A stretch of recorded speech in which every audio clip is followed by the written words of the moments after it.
Welcome into the Central Iowa Sports Network and Week 1 of our CISN football pregame show, brought to you by Iowa Corn. The first big topic we're going to be talking about on tonight's pregame show is talking about the new CIML. There are just 9 teams in the CIML this year. Those teams include Valley, Ankeny, Dowling, Southeast Polk, Urbandale, Waukee, Johnston, Ankeny Centennial, and Waukee Northwest. You will notice the departure of some of the Des Moines public schools. They have moved over to the Iowa Alliance Conference, joining Fort Dodge, Ames, Marshalltown, Mason City, Waterloo East, and Ottumwa. Obviously, the Des Moines public schools are Des Moines East, Des Moines Hoover, Des Moines Lincoln, Des Moines Roosevelt, and Des Moines North.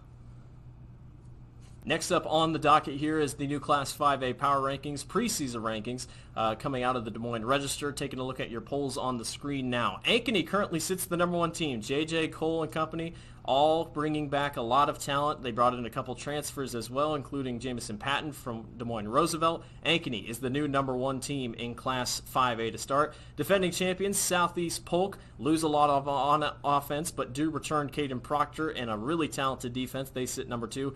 Dowling Catholic, led by a standout quarterback, Jackson Smolik, looks to come back strong this year after being injured for most of the season. The Penn State recruit looks to lead his Maroons to a good season. Pleasant Valley, the option-heavy team out of eastern Iowa, comes in at number 4, fell just short of the Dome last year in a loss to Valley in the state quarterfinals. Iowa City High, one of the best stories coming out of the state of Iowa last year, returns. Drew Larson will lead them at quarterback, and Ben Cooter, the talented wrestler and football player for Iowa City High at that linebacker position, will look to lead the Little Hawkeyes to a state dome appearance once again. West Des Moines Valley at number 6. The Tigers lose a ton. Mason Morrow, Eli Raridan, they lose a lot on offense, lose a lot on defense, but they look to return strong, especially tonight against Waukee Northwest. That'll be something to keep an eye on as the season goes on. Cedar Falls, always a tough team, playing out of the Unidome up there in northeastern Iowa. Cedar Falls comes in at number 7. Urbandale, the Jayhawks, bring a lot back and are quietly going to be a team to look out for this fall. Urbandale comes in at number 8. And then a pair of Cedar Rapids schools. Cedar Rapids Kennedy, they played Iowa City West last night. They come in at number 9. And Cedar Rapids Prairie, another tricky team, almost beat Southeast Polk last year, comes in at the number 10 ranking in our Class 5A preseason rankings. Another big topic we want to touch on are some of the top players to keep your eye out on, especially this week and the season running forward. First one's the big one, the Roosevelt transfer, Jamison Patton, now going to be a senior with Ankeny. Last season, Jamison passed for Ankeny for Roosevelt, 1,278 yards in the air, 14 touchdowns and 3 interceptions. He was also the lead runner for the Rough Riders last year, 110 carries, 548 yards, and 7 touchdowns, his longest run being on a 52-yard run. He's probably going to play in that running back / slot receiver look for Ankeny with J.J. Cole at the helm for the Hawks, but keep an eye out for Jamison Patton, and Ankeny should be a tough match this season. Obviously, one of the top quarterbacks that everybody's going to be keeping an eye on, it's the Penn State commit, Jackson Smolik. Jackson, a senior this season, got injured week 1 against Southeast Polk last season, came back kind of end of the season, and came back strong despite not playing the entire season. 959 yards, 76 completions on 116 attempts, 9 touchdowns, and just 2 interceptions. He's going to have a talented wide receiver core and a very talented offense behind him. Watch out for Jackson Smolik. He is going to be a tough quarterback to beat this season for any opponent that faces the Dowling Catholic Maroons. And the final player we want to take a look at may be on a couple underrated radars so far. That is Kai Black from Urbandale. The junior last season, 54 catches for 888 yards and 10 touchdowns. His longest touchdown came on a 76-yard catch. Kai is going to be tough. Pretty much Urbandale returns every single player that was the leading player in each category. They return their best passer, best rusher, best receiver, and best tackler. The Jayhawks have a lot of weapons. Look for Kai Black, who was technically the number 2 receiver on the depth chart last year. Look for him to step up big this year for the Jayhawks, who look to have a very big breakout season. Coming up next, we have an interview with a couple coaches. We're going to take a break, and we'll be back with more action. You're watching the Central Iowa Sports Network, the CISN Football Pregame Show, presented by Iowa Corn. We all love a good win, however small or ordinary. Losing track of time, finding yourself with a few extra dollars in your pocket, soaking up the perfect Iowa day. These are the everyday delights and small victories that make us smile. These are the moments that connect us all as Iowans. And these are the moments that, more often than not, Start with Iowa's farm families and the corn they're growing. Because when corn grows Iowa, Iowans win. Free Godfather's Pizza begins with the download. Order through my new online ordering app and start earning free pizza and sides. It's easy. Download the Godfather's Pizza online ordering app today. Do it. Hi, this is Chris from Fireplace Superstore, and it's going to be an interesting patio furniture season this year. We have ordered a ton of merchandise, but due to supply chain issues, it's coming in a truckload at a time all summer long. If you want the best patio furniture, check early and check often. If you want to custom order your furniture, get in here as soon as you can to give your furniture the best chance to arrive this summer. Fireplace Superstore, Iowa's best patio furniture selection, just east of I-35 on Douglas Avenue. For 75 years, Holt service trucks have hit the streets of central Iowa to help customers in need. It might be for plumbing, heating, cooling, a water heater, or the usual repairs and maintenance. We've done that with quality work from quality employees who bring passion and personality to the job. That's the Holt difference. It gives me great pride to see how our company has grown from the seeds of success my grandfather planted in 1947. That's why more and more central Iowans are saying, let Holt handle that. Over 1,300 vehicles on WaukeeChevy.com. Schottenkirk Chevy Waukee. If we don't have it, you can build it. Newly expanded service department means we're hiring. See the openings on WaukeeChevy.com. Schottenkirk Chevy Waukee. WaukeeChevy.com. I'm off to college.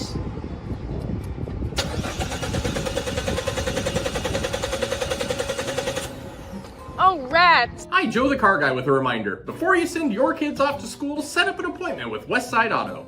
We check everything from tires to belts, fluids, hoses, wipers, and lights. 44 inspection points to help prevent that oh rats moment for your students. Call us today to set up your appointment. We'll have your kids off to school saying, For the best, head west. Westside Auto.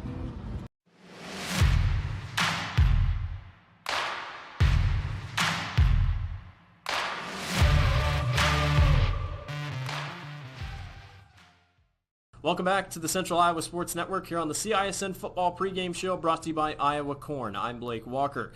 We're going to go straight to a couple coach interviews. We will start out with Valley head coach Gary Swenson. I sat down with him. Here's that interview. We're here with Coach Gary Swenson of Valley. Coach, you're entering your 27th season with Valley. That's a long time. That's more years than I've been on this earth. But you've been with Valley for a long time. Are you saying I'm old? No. Not at all. Not at all. You're still chugging strong. I can tell you that. Well, let's start with last season. You obviously made it to the Unidome, which was great. You fell short to Ankeny. Hit on last season just briefly. You know, what you came away with that season, what you can take from last season and apply it to this season. Well, I mean, we were, when it was all said and done, we were happy with our season. I mean, I think anytime you can get to that semifinal stage of the playoffs, you've had a good year. It's not easy to get to that point. We were happy to get in the playoffs, and then we beat a couple good teams along the way, Ankeny Centennial and Pleasant Valley, to get to the semifinal. And we had beaten Ankeny in week 5, but they were a better football team than we were at the end of the year. I think just the way they were playing, it would have been difficult for us to get through that last game with them. We had a lot of things happen in our favor in the first matchup here. We hit several big plays, and we knew that they weren't going to give us some of those same things that fell in our favor in the first game. And we just didn't have enough to overcome what was a very talented football team. So I think we probably achieved what we were capable of achieving a year ago. We won some close games, including the matchup with Waukee, our opener, Friday night. So, some years you win those close games, some years you don't. And I guess, we'll just let this year play out and see what happens. We'll talk about Northwest here in a second. Let's talk about your offense. You lost a lot on offense. You lose Mason Morrow. You lose Eli Reardon. What's it been like, especially over this fall, to start replacing these guys and get these next ones up? Well, you fill in with, the kind of that next man up mentality, but I mean, let's face it, the Reardon kid was exceptional. I mean, we don't get athletes like him very often. We knew he would have a good year, and he far exceeded anything that we had hoped he would have. I thought he was the best player in the state for a good portion of last season. And he just did things that you don't teach. He was just very capable with great size, great speed. You know, he really improved as a blocker last year, and you don't get scholarship by Notre Dame unless you're an outstanding athlete and football player. Mason had a great year at quarterback for us, a very resourceful player. I thought both those guys far exceeded anything that we had hoped for in the preseason. And we had a couple of running backs that had big play capability, and we're just scratching, trying to find people that can get even close to the production those guys had. On the defensive side, you do bring back Chase Hutchinson and Mason Ray. Talk about what, especially on a team this year that didn't bring back a ton from last year, what returning juniors or sophomores or any mean coming back for their senior season here. Well, I think we'll be better defensively than we were a year ago. We're usually a senior dominated team. We just are.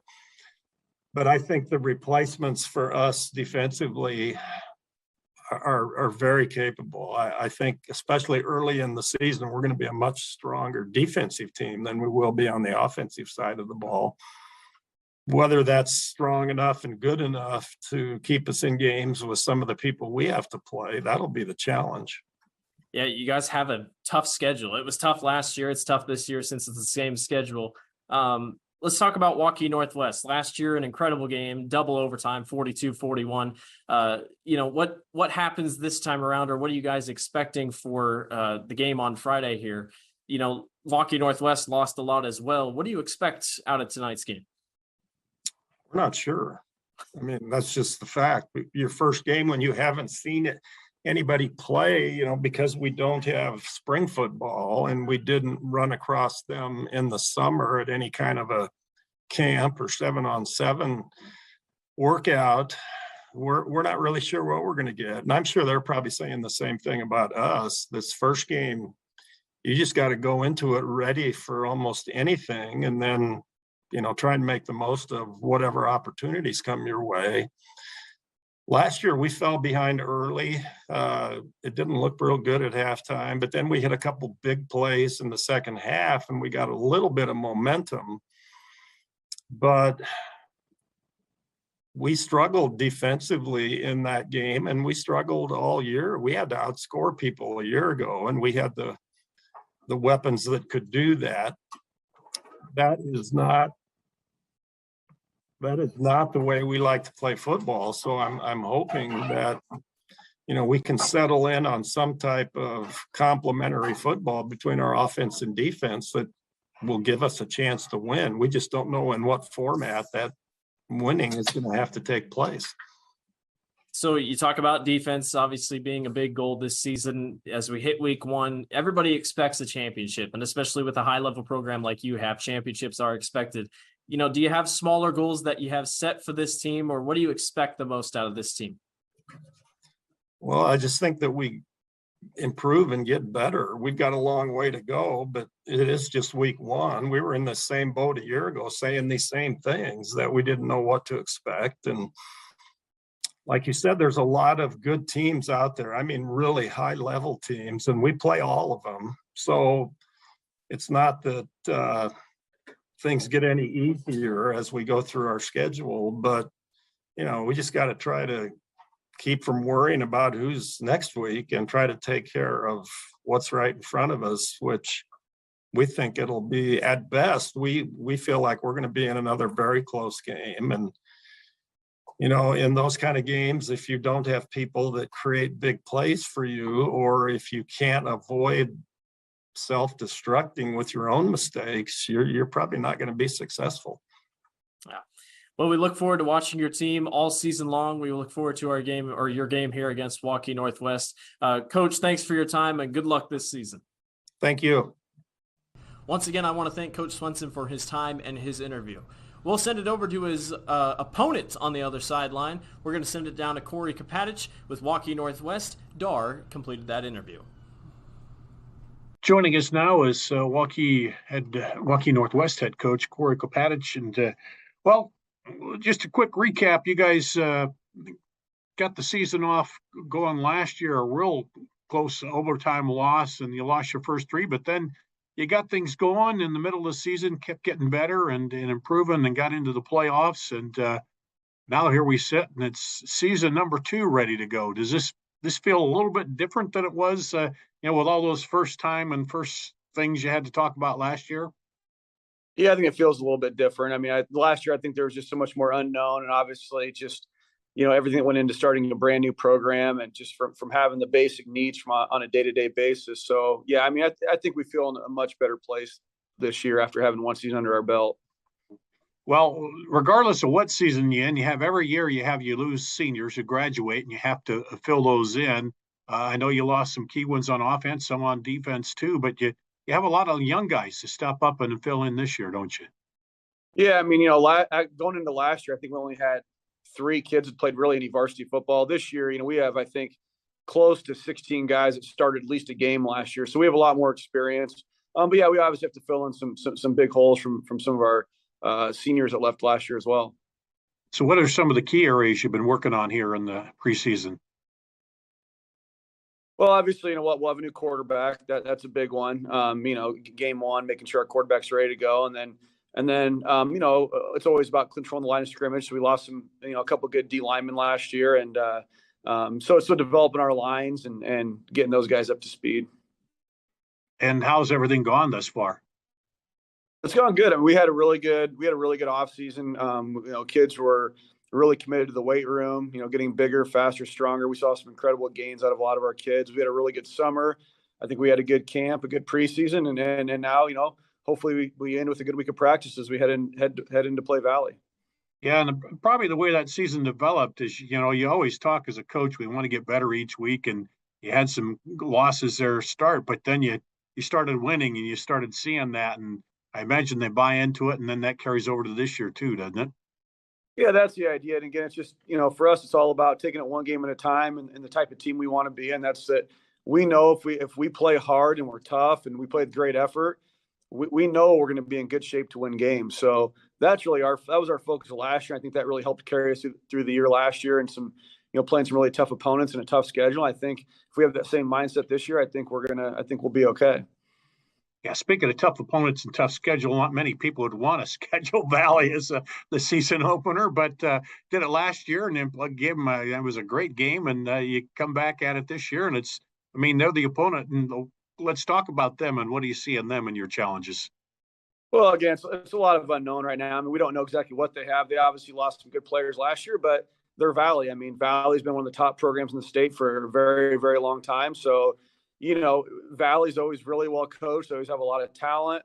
I know they'll be good on defense. They'll have some playmakers. So it's really nothing new. I mean, I've competed against Valley now for 10, 11 years, ever since I've been coaching at Waukee, in the Waukee district. So it's going to be the same Valley program, and I know we'll have to come ready to play, or it'll be a long night. Well, I know whether you're a player, coach, or even as broadcasters, you get out there in that first game, you're just so much excitement and so ready to get at it, because it seems like, you just wait through the long winter and everything. And that's part of it, is excitement, but getting out there and controlling those nerves and getting everybody into the action, isn't it? Yeah. I mean, for sure. It's going to be it's been a long journey to get to this point, as I think the players would say. There's been so much work that's put into it that will culminate on Friday night. But not just that, but just our anybody that came to our games last year, our game day atmosphere. I mean, our community, with just the support they showed. I mean, I think it's going to be a massive crowd on Friday night. So it's going to be a really exciting environment for these kids to play in. And your goal is to get them to do the howl, huh? The wolf howl. Yeah. Hopefully. Yep. All right. Well, Coach, we appreciate you joining us here on the pregame, and good luck against Valley. Thank you very much. We all love a good win, however small or ordinary. Losing track of time, finding yourself with a few extra dollars in your pocket, soaking up the perfect Iowa day. These are the everyday delights and small victories that make us smile. These are the moments that connect us all as Iowans. And these are the moments that, more often than not, start with Iowa's farm families and the corn they're growing. Because when corn grows Iowa, Iowans win. Not all used vehicles are created equal. DeArmond certified used vehicles have a big advantage. What sets us apart is that all used vehicles receive a 175-point inspection. Carfax report, 2 oil changes, collision deductible coverage, and wheel dent and windshield repair.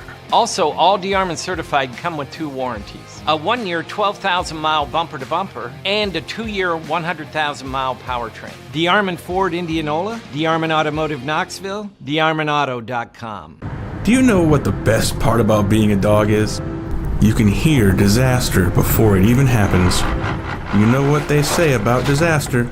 Sometimes it can inspire a symphony.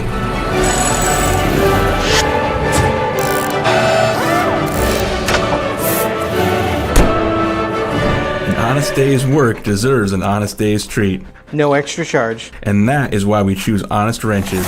No extra charge. And it's how service should be.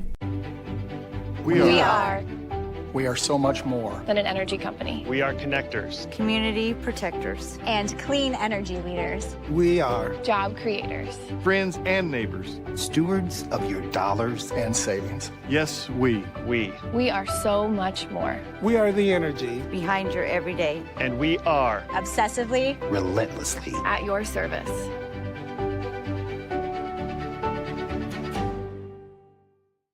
Why do businesses succeed? The Better Business Bureau sees the traits of successful businesses every day. It's not easy, but it is simple. The BBB fosters trust between Iowa businesses and consumers. Visit bbb.org.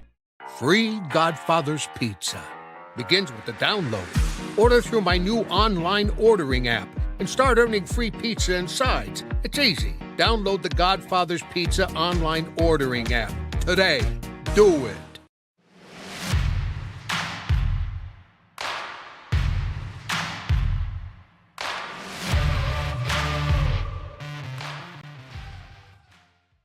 Welcome back to the Central Iowa Sports Network here on the CISN Football Pregame Show. I'm Blake Walker. Got a couple more things for you tonight before we wrap up and head to our Football Friday primetime matchup. We're going to take a look at some of the top matchups of the week across Class 5A. Couple games we want to keep our eye on. Ames and Marshalltown. Ames brings back statistically the number 1 passer in Class 5A, head coach Brian Sauser has his son Dallas Sauser. He will lead the helm at Ames this year. Ames showed flashes, just missed the playoffs last year. They take on Marshalltown in a very tough game over at Ames High School. Ankeny Centennial and Indianola, obviously on our tonight's docket of games. Indianola, a Class 4A team, but Centennial is going to be tough with Coach Bezzettian's squad. They look to come back with another strong season. That will be a good game coming up here on CISN.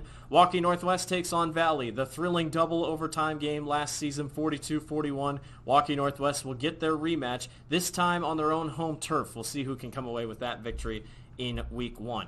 Another big rematch. Dowling Catholic hosts Southeast Polk. They played twice last year.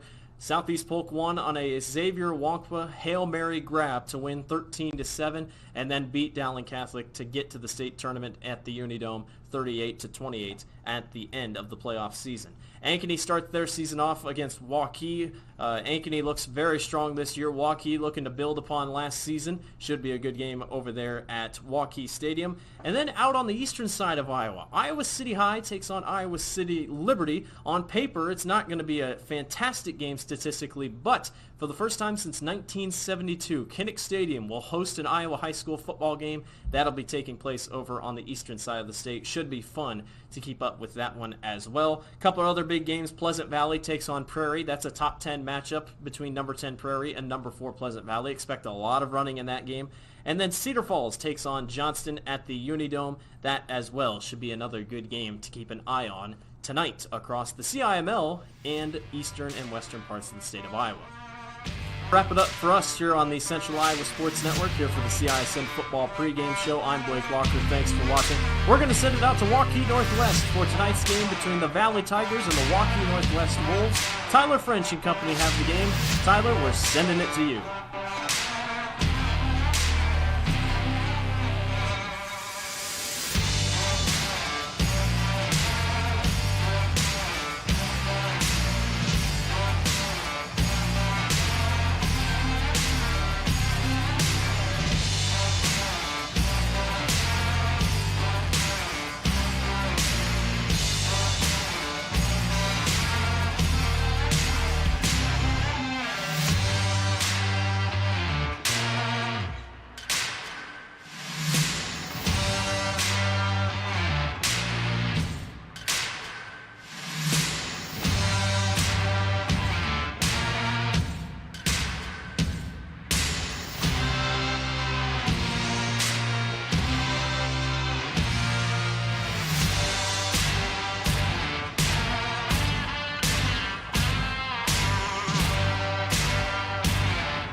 It is that time of year again. Friday Night Lights are back here at Waukee Northwest Stadium. The Northwest Royal Brigade finishing up the national anthem as we are excited for opening week of high school football. The Valley Tigers coming in to play the Waukee Northwest Wolves here at Northwest Stadium in Waukee, Iowa. Northwest coming off an exciting first year as a program, making it to the state playoffs a year ago. Not quite the end they wanted, but a playoff appearance in your first year is nothing to shake a stick at. Gary French and Tyler French coming to you live from the press box here at Northwest Stadium, and we are excited to finally have football back here on the docket. Oh, you bet. There's nothing like Friday night football, and we're back at it. And it's going to be quite the game here tonight. The Valley Tigers coming in ranked number 6 in the state by the Des Moines Register, and Northwest. Both these teams kind of graduating a lot of talent, but Northwest, an entirely new offense for them. We'll talk a little bit about that here during pregame. But Valley in the same line, a new starting quarterback, new weapons, and a big guy to watch in this game tonight, Aiden Price, their number 1 wide receiver. Yeah, he's going to be exciting. We know what he can bring to the table. Northwest's going to have to stick on him like glue. Aiden Price, like I mentioned, number 1 wide receiver, currently a preferred walk-on offer from Iowa and full scholarship offers from Dartmouth, Army, Air Force, among others. Taking a look at the senior wide receiver.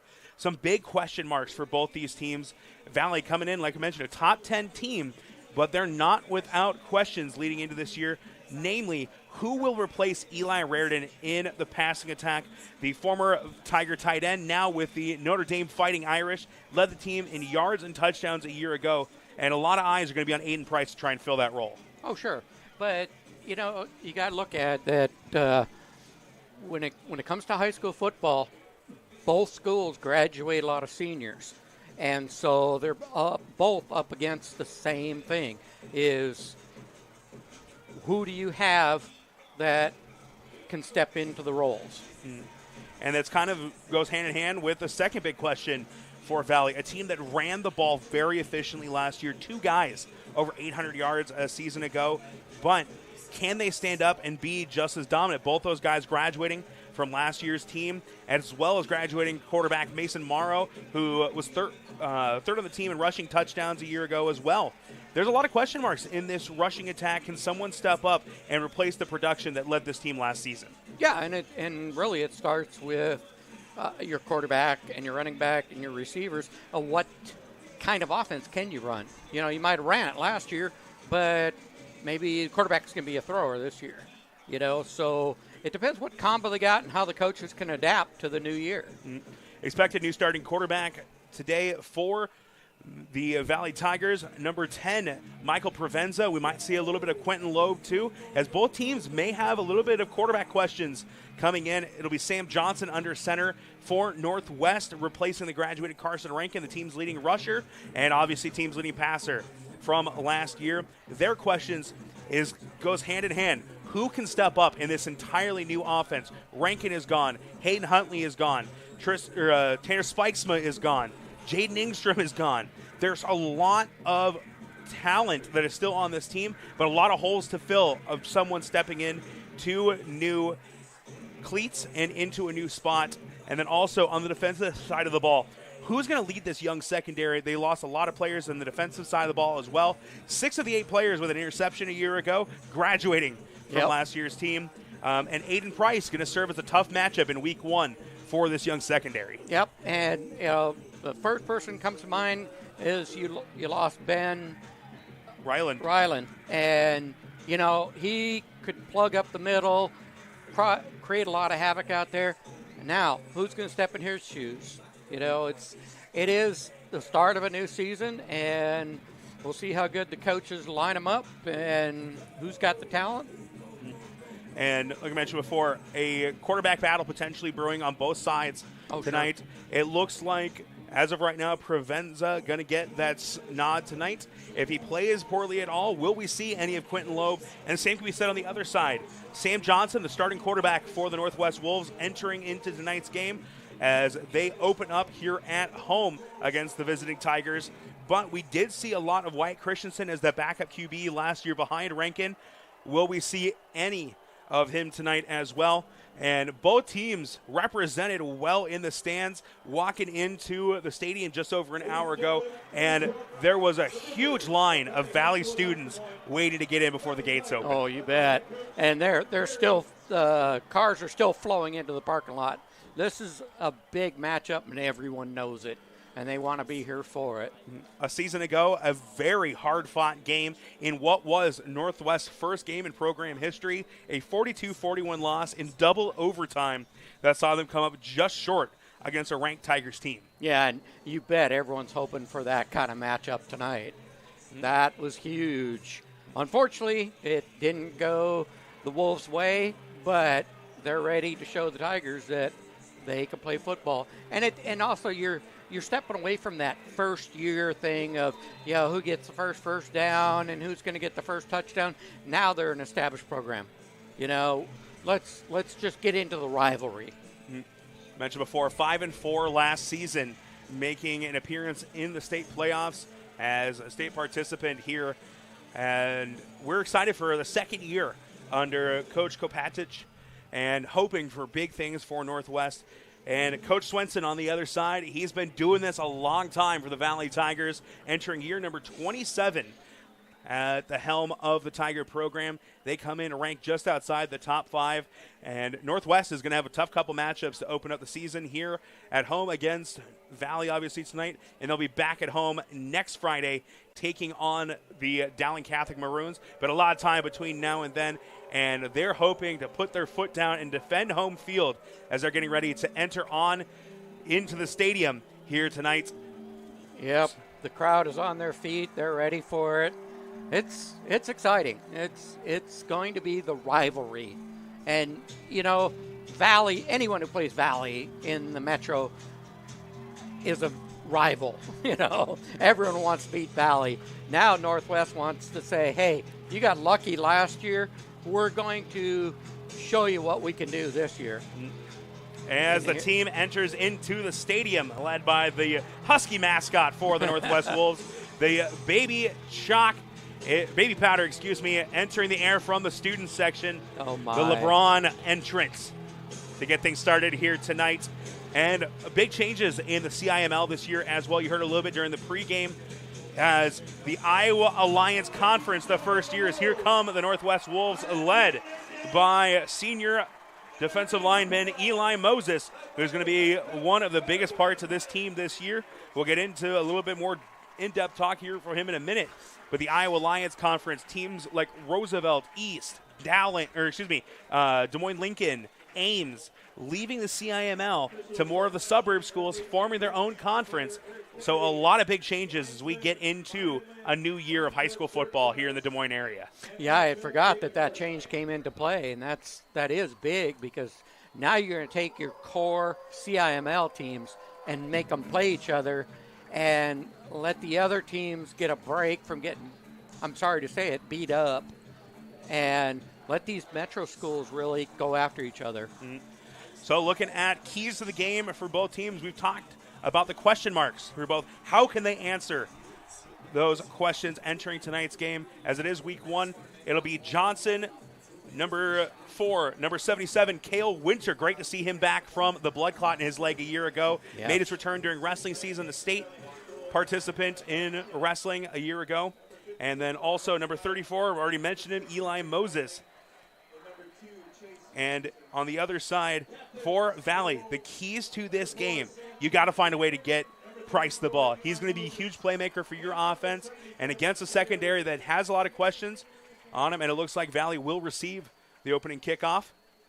And QB protection, I think, is going to be a big thing for them tonight, as Morrow was a pretty good guy who could escape the pocket over 100 rushing yards a year ago. Not the highest amount, but you knew that he could extend a play. Right. Yeah, so you got containment playing into it, worrying about the run, and then trying to get to him. It clogs up the middle. And for Northwest, I think you got to find a way to establish Brady Grisham. He is arguably your top returner on offense from last year. Saw a lot of time after Tanner Spikesman went down with a knee injury last season. And matchup game. You've got to find the matchups that you can exploit, and you've got to win it. You're playing a very talented, well-coached, experienced squad. and they've got to be able to win every matchup possible. Your players to watch tonight, it's pretty obvious on Valley's side. We've mentioned his name a half dozen times at this point. Aiden Price. Yep. Can he get open and give Provenza an opportunity to move the ball downfield? And on the other side, Eli Moses and Chase Lamb for Northwest, two very strong defensive players returning. Expect to see a lot of Eli Moses coming off the outside at the defensive end position. And Chase Lamb, he and Harry Linen lead a really good linebacking core here for Northwest. And Linen, another guy that keep an eye on, not necessarily a player to watch specifically, but someone that really started to step up as last year came to an end. It'll be Tanner Philpott coming out to kick this one away for Northwest as we are ready to get high school football back underway. It'll be a nice deep kick that's going to come right at about the end zone. It'll be fielded at around the 1 by number 2, Chase Hutchinson. He's going to get up right past the 20, and he'll be dropped just shy of the 23. And the Tiger offense, led by senior Michael Provenza, will come out and looking to do some damage on this opening drive. It's a good coverage on them. You want to not let them get extra yardage on the kickoff. And now we take a look at that offense. And we take a look at these new players that have to step up in their roles and just see how good the coaches put them together. And I think it's really going to be decided up early with players like Aiden Barrety and Eli Moses on the defensive line. They got to find a way to cause havoc. Starting running back is Darius Mason starting the game off, a sophomore. Two players in motion for Valley. First play of the game from scrimmage. Handoff to the left side. Contained pretty well on the outside. Able to get a couple extra yards after first contact. As Mason able to get up to around the 25-yard line. Gain of about 3 on first down. 2nd and 7 due up. Yep. Started out, keep the defense honest. You had Price moving in motion, so you're trying to shift the defense, but they held strong. Price will line up here on the near side of the field, out wide. Number 16, Noah Crockraft. And a receiver on the other side of the field as well. This will be another handoff to that left side. Nice cut back up the middle. And a touchdown-saving tackle coming up by Logan Stotts. Yeah, if he hadn't gotten him by the ankles, the safety was all that was left, and he was going to have to chase him down. So Mason moves the chains, picks up about, it looks like about 13 on second down to move the ball up to the 38-yard line. So two nice run plays to open up the game for Valley. 1 minute gone here in the first quarter. Pistol formation, trips to the right side. Mason will move up right behind. It'll be a fake to, it was Price going in motion. Another handoff to Mason, but he has stood up for a short gain. Mason seemed pretty strong. There were two guys had a hold of him, and he still picked up an extra yard or 2 out of it. There's some good penetration up front by Tim Thompson. They give him 2 on the play. 2nd and 8 due up for the Tigers. Pistol formation once again. 2 receivers out left. 1 here on the near side. Mason moves up. Provenza will drop back to pass for the first time. Delivers this one out wide, looking for Crockraft, and it is out of his reach and incomplete. 3rd and long due up. And I'll tell you what, Chase Lamb jumped at that ball and almost got a hand on it. I don't think he did, but he almost did. Hunter Smith, another defensive end, will come in a little bit more speed on the outside as Thomason takes a seat. And an interesting thing over on the far side of the field, the down marker itself now digital instead of the classic flip. Oh, yeah, it is. So shotgun formation here. 2 receivers here on the near side, 1 out far. Lamb trying to get some pressure. And he's going to come up and get the sack. Big close down. Eli Moses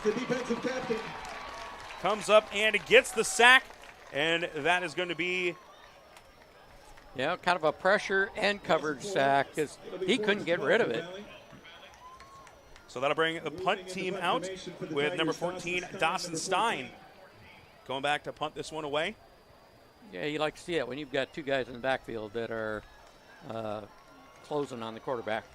Looks like Owen Klunder back deep to return this punt for Northwest. The defense stepping up and getting a big play. Mentioned quarterback protection was going to be a big key for Valley as Clunder's going to let this one roll. It takes a big Valley roll inside the 15, out right around the 14, and we'll see this new look offense for the Wolves led by quarterback Sam Johnson. A junior this year, did see some playing time in a couple blowouts in last year. So a guy that's a little bit of a dual threat. We saw him break off some big runs late in the season for the Wolves last year here at home. Yeah, it didn't seem like he had a lot of stats. In fact, I thought Christensen would be probably stepping up, but, you know, maybe Sam Johnson brought something stronger to the table this year. Johnson was the backup quarterback for a majority of last year before leaving with an injury late in the season. Grisham in the backfield. It'll be handoff to Grisham right up the middle. Oh, nice run. Runs through a couple of defenders, picks up a hard-fought 6 on first down. The ball carrier, number 28 for the Wolves. So to bring up 2nd and 4. Making the stop for Valley, number 42, Emilio Chalstad. Mentioned in pregame, Brady Grisham, a huge part of what this offense could look to do this season. 2nd and 4 for the Wolves. It'll be a quarterback keeper on the read option, and it'll be a first down here as Sam Johnson picks up the needed yards plus a couple up to the 27, it looks like, to move the chains. Really nice read there. The defender had to stop to cover the back, the running back. And the new look offense for the Wolves on the offensive side. Cooper Shifos, Miles Fondle lining up here on the near side of the field, and out on the far side, Jackson Adams. So we'll probably see some Grant Carter as well. Johnson reading the defense again, gives it up to Grisham. He takes the handoff, cuts up field, picks up 1, and it'll bring up 2nd and 9. Tackle by Jack Funk, number 31 for the Tigers. The Wolves in the home blue uniforms. Saw that a lot last year here, now in their 2nd season as a program. 2 receivers split out on the right side, 1 here on the near side. Johnson will pull this one back and drop back looking to pass. Delivers it downfield, and it is hauled in. First catch of the season for Cooper Shifos. Really nice throw on the run. Hit his receiver right on the numbers. That'll move the chains once again up past the 40 now, as this offense starting to click here a little bit early on. And you hit it with the dual threat, you know. Is he going to take off running, or is he going to fire the ball? Threw into double coverage there, but put it in a spot right in the breadbasket for Shifos on the catch. Johnson, this one out wide, hands it off to Grisham, rolls over a defender, and picks up an extra couple. He lowered that shoulder.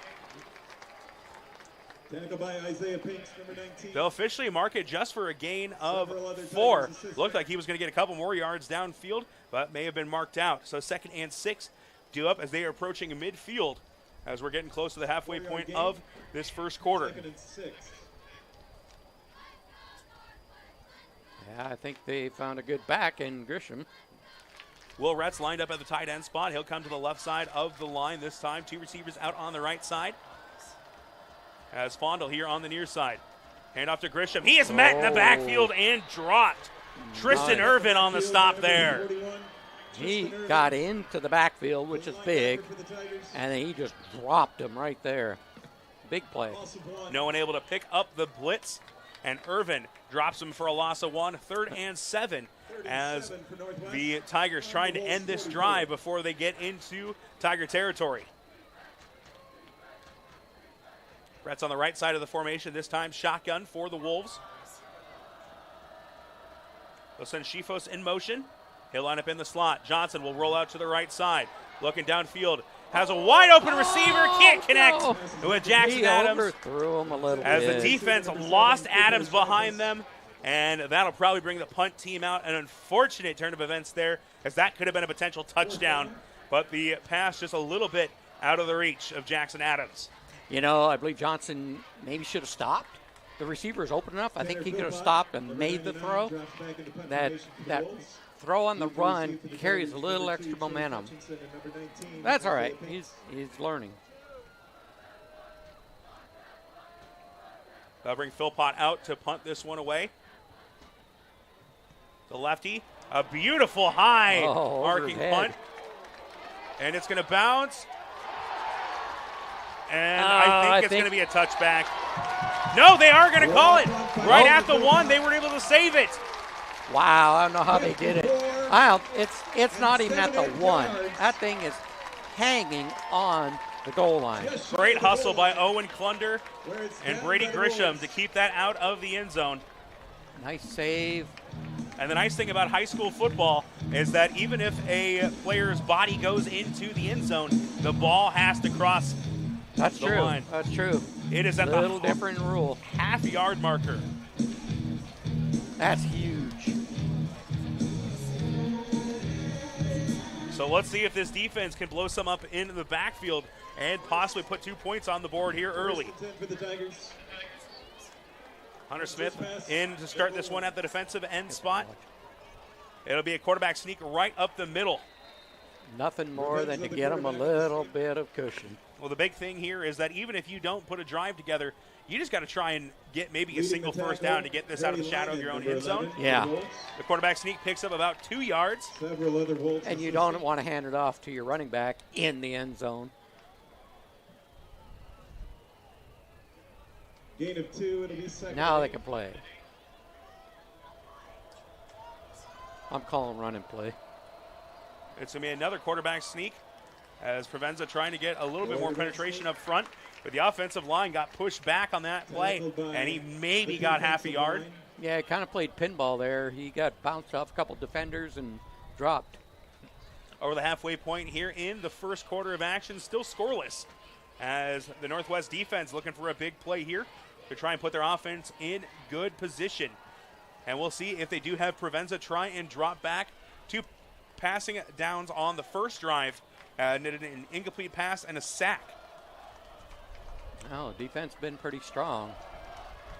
Let's see what they do. Defense playing up pretty hard and under pressure again. Oh, Steps is out there of the holding? sack and a beautiful pass Yep. downfield, and it is going to be caught by number 2 Chase Hutchinson, and a flag. big play for about 15 on a 3rd and long. Just got out of another Eli Moses sack. A nice play by Provenza to extend the play. Yep, it was clean. The block was good.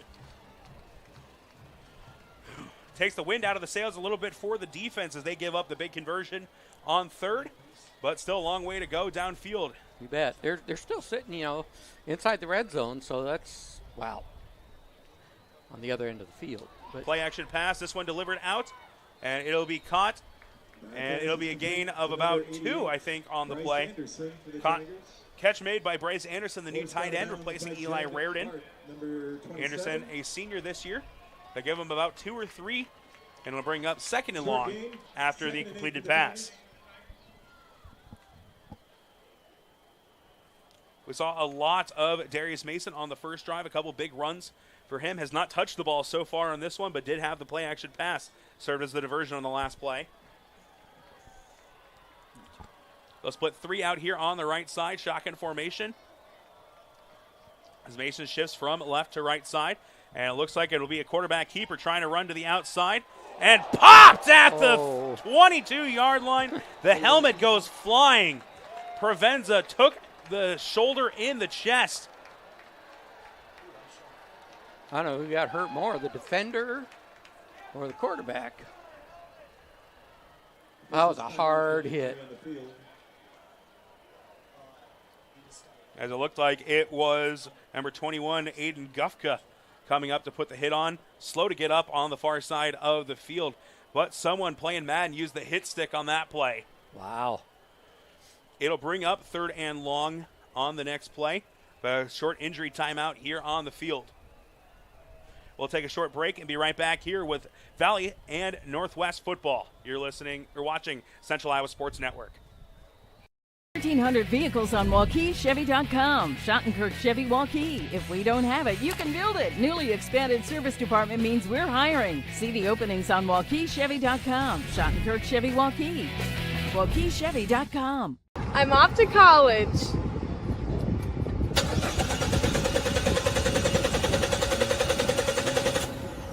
Oh, rats! Hi, Joe the Car Guy with a reminder. Before you send your kids off to school, set up an appointment with Westside Auto. We check everything from tires to belts, fluids, hoses, wipers, and lights. 44 inspection points to help prevent that oh rats moment for your students.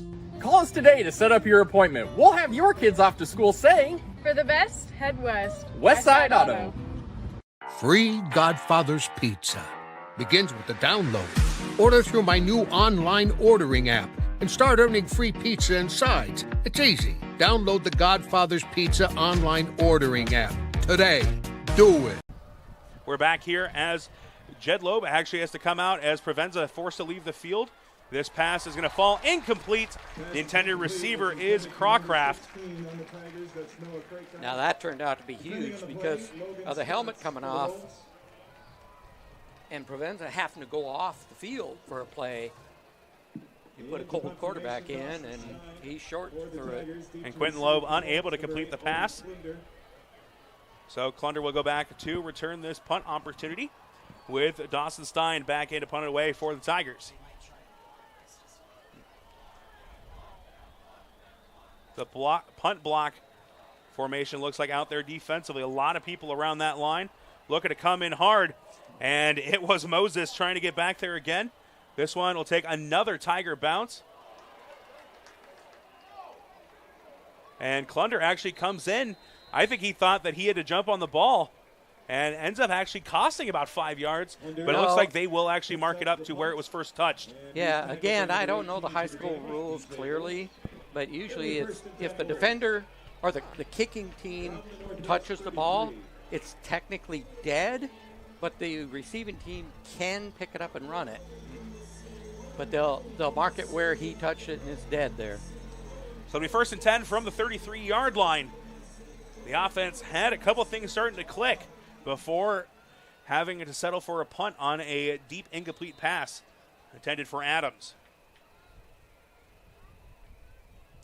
This one, quarterback keeper, a nice read as Johnson trying to get outside. That ball comes out. That's out. That's a fumble. And that is going to be Valley Tiger ball. Fumble recovered by number 93, Surreal Fountain. Yeah, there's no doubt. The ball was out before he got down. And that's a big, unfortunate play for Northwest on a big read. And the ball was definitely out before Johnson was down. So a great opportunity now for the Tigers. 1st and 10 at the opponent 43-yard line. Yeah, that's a way to flip a field right there. Well, you know, games like this here, turnovers are huge in plays. Gives you opportunities. Now we'll see if Valley can capitalize. I'm very impressed with both defenses are playing strong. The offenses are moving the ball pretty well, but nothing big. Provenza back in at quarterback for the Tigers. 4:05 left here in the first quarter. Still scoreless between the Tigers and the Wolves. Tigers coming into today's game ranked number 6. They're going to hand this one off, and it's going to be a wide receiver pass looking downfield, and they're going to say the ball was incomplete, trying to get it downfield to Bryce Anderson. There is a penalty flag as well. Yeah, I saw a couple flags fly. And it looks like it's going to be an illegal shift against the offense.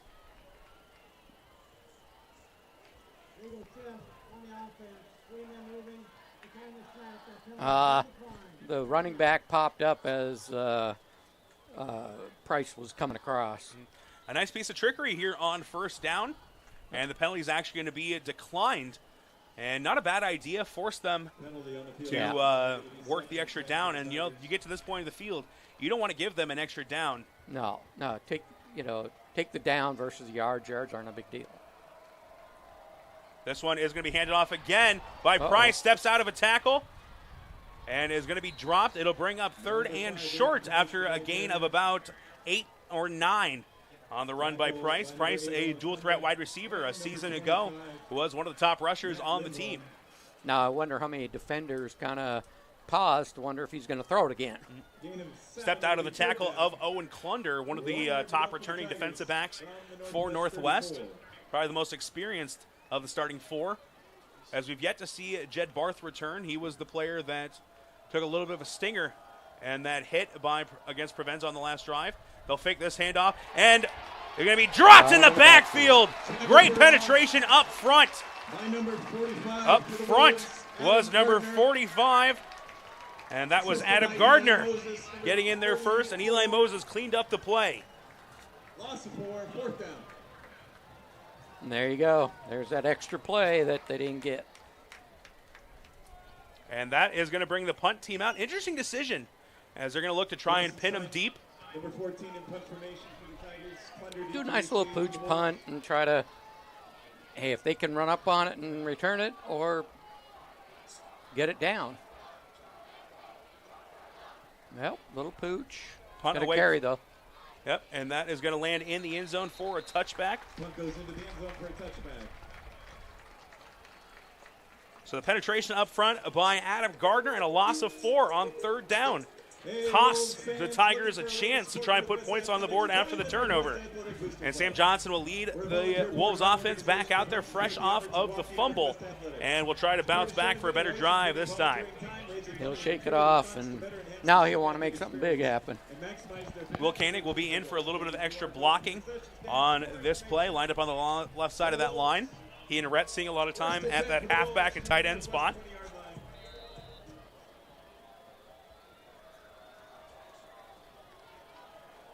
As Dixon Montgomery also out there at tight end. It'll be a handoff to Grisham. Runs through the first line of defenders, able to squeeze through, and he'll pick up about 4, maybe 5 on 1st down. I don't know how he squeezed through the line. There was not a hole there. And Brady Grisham, some deceptive speed out there. A big back at 6 foot 195, a senior for the Wolves this year. But when he gets a hole, he is able to smash through it, and he can take off if given the opportunity. Yeah, the next guy after the line had trouble getting him down. Grisham will take another one up the middle and work to the right side this time. They'll give him another couple of yards, and it should bring up 3rd and about 3. Trying to get to the 30 to move the chains once again.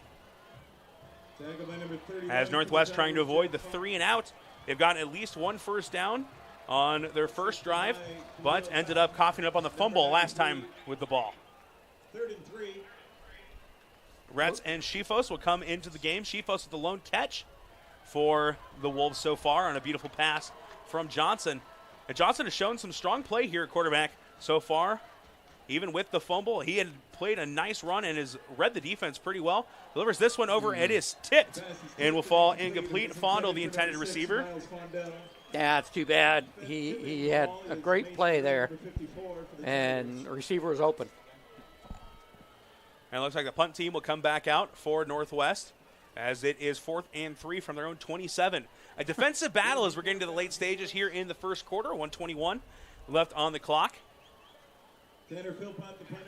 Yeah, we talked about it. You know, it's the rivalry battle. These two teams match up well. And here comes Isaiah Pinks as well, number 19. Back deep to return, Isaiah Pinks and Chase Hutchinson.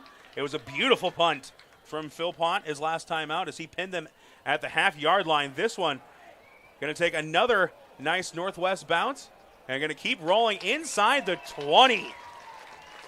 Can't complain about that. A net of over 60 yards. Wow.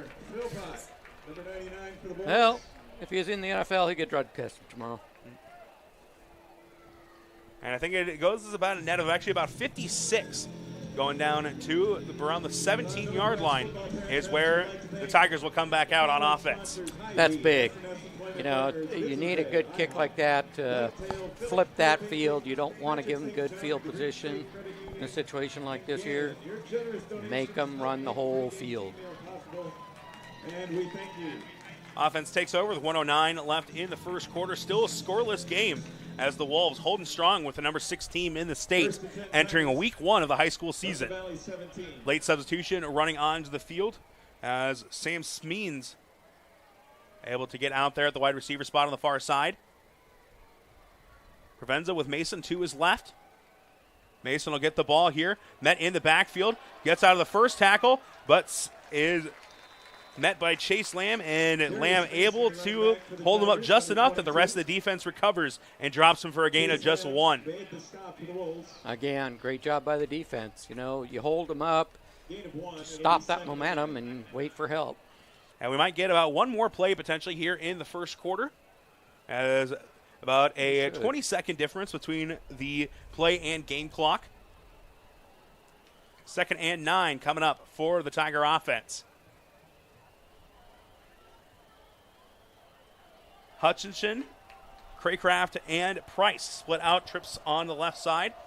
Mason in the backfield to the left of the quarterback, Provenza. Provenza will drop straight back under pressure again as Gardner's with him step for step, trying to deliver this one downfield and off the hands of the intended receiver, Bryce Anderson, and falls incomplete with 13 seconds left here in the first quarter. 3rd and 9 coming up. Well, you know, that was really daring call. Call the blitz. You know, it worked because you're chasing that quarterback and making them scramble. But you had 3 receivers out there. So, and the crazy part is none of those wide receivers ended up being the intended target. And honestly, I think that was just a straight-up drop by Anderson. It was a beautiful pass downfield. Anderson just unable to bring it in along that sideline. And very similar formation, except a receiver on the near side here as well. 3rd and 9, 13 seconds left in the first quarter. A pump fake and trying to set up the running back screen. And Mason is going to get enough for the first. Picks up about 11, needed 9 to move the ball downfield once again. Good call. That was a... 1st and 10 Tigers. And it was a really nice delay as you saw the running back, Mason, able to kind of squeak out at the last second. And that will be the last play here of the first quarter. It's a scoreless first. It'll be 1st and 10 for the Tigers from the 30. When we come back, we'll take a short break. You're watching CIML football here on Central Iowa Sports Network. We are so much more than an energy company. We are connectors, Community protectors. And clean energy leaders. We are Job creators. friends and neighbors. stewards of your dollars and savings. Yes, we. We are so much more. We are the energy, Behind your everyday. and we are. Obsessively. Relentlessly. At your service.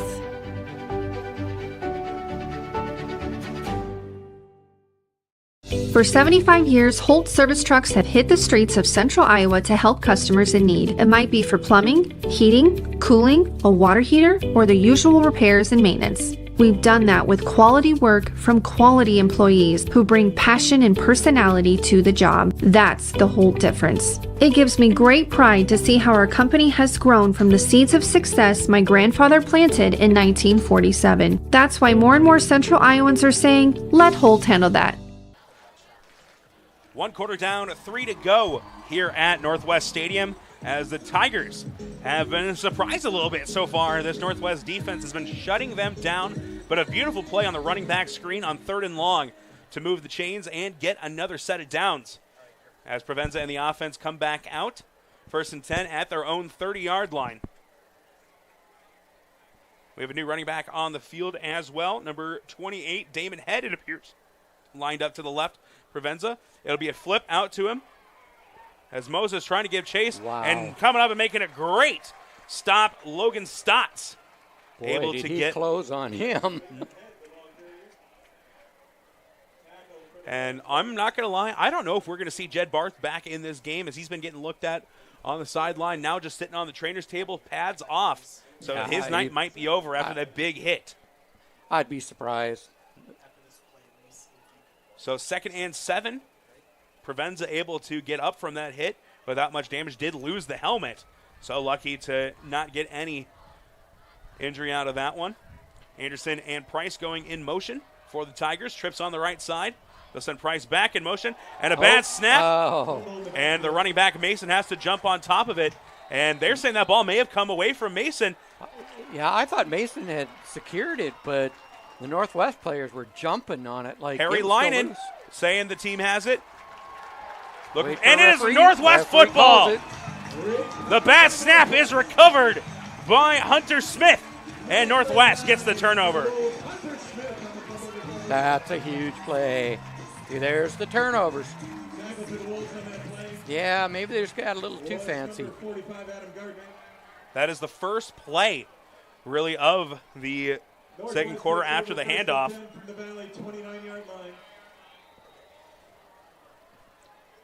Yeah, and I don't have 40. It looked like 45 had jumped on the running back, if that was Mason, and jarred it loose. Johnson will hand this one off. A big hole on the left side. Grisham running hard. He's got 10 plus. Oh, they're scrambling. No. Oh, they're scrambling around like the ball came out. A big run from Grisham.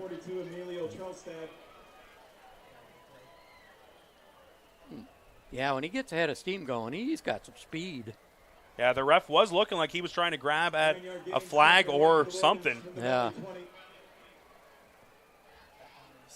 So 2nd and 1. It didn't quite get the 10 yards. Pistol formation here. And it looks like there might be a false start here against Northwest. Yep.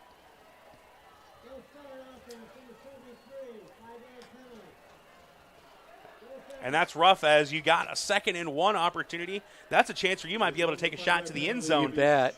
Yep. You love the short yardage with early down, and it just opens up your playbook. Pistol formation once again. Looks like they're still going to run the same play. And handoff right up the middle to Grisham. And he's going to get them right back to where they were as he picks up another hard-fought 5 yards. And it'll be 3rd and short. Probably 4-down territory coming up from the 20. Yeah, you would figure so.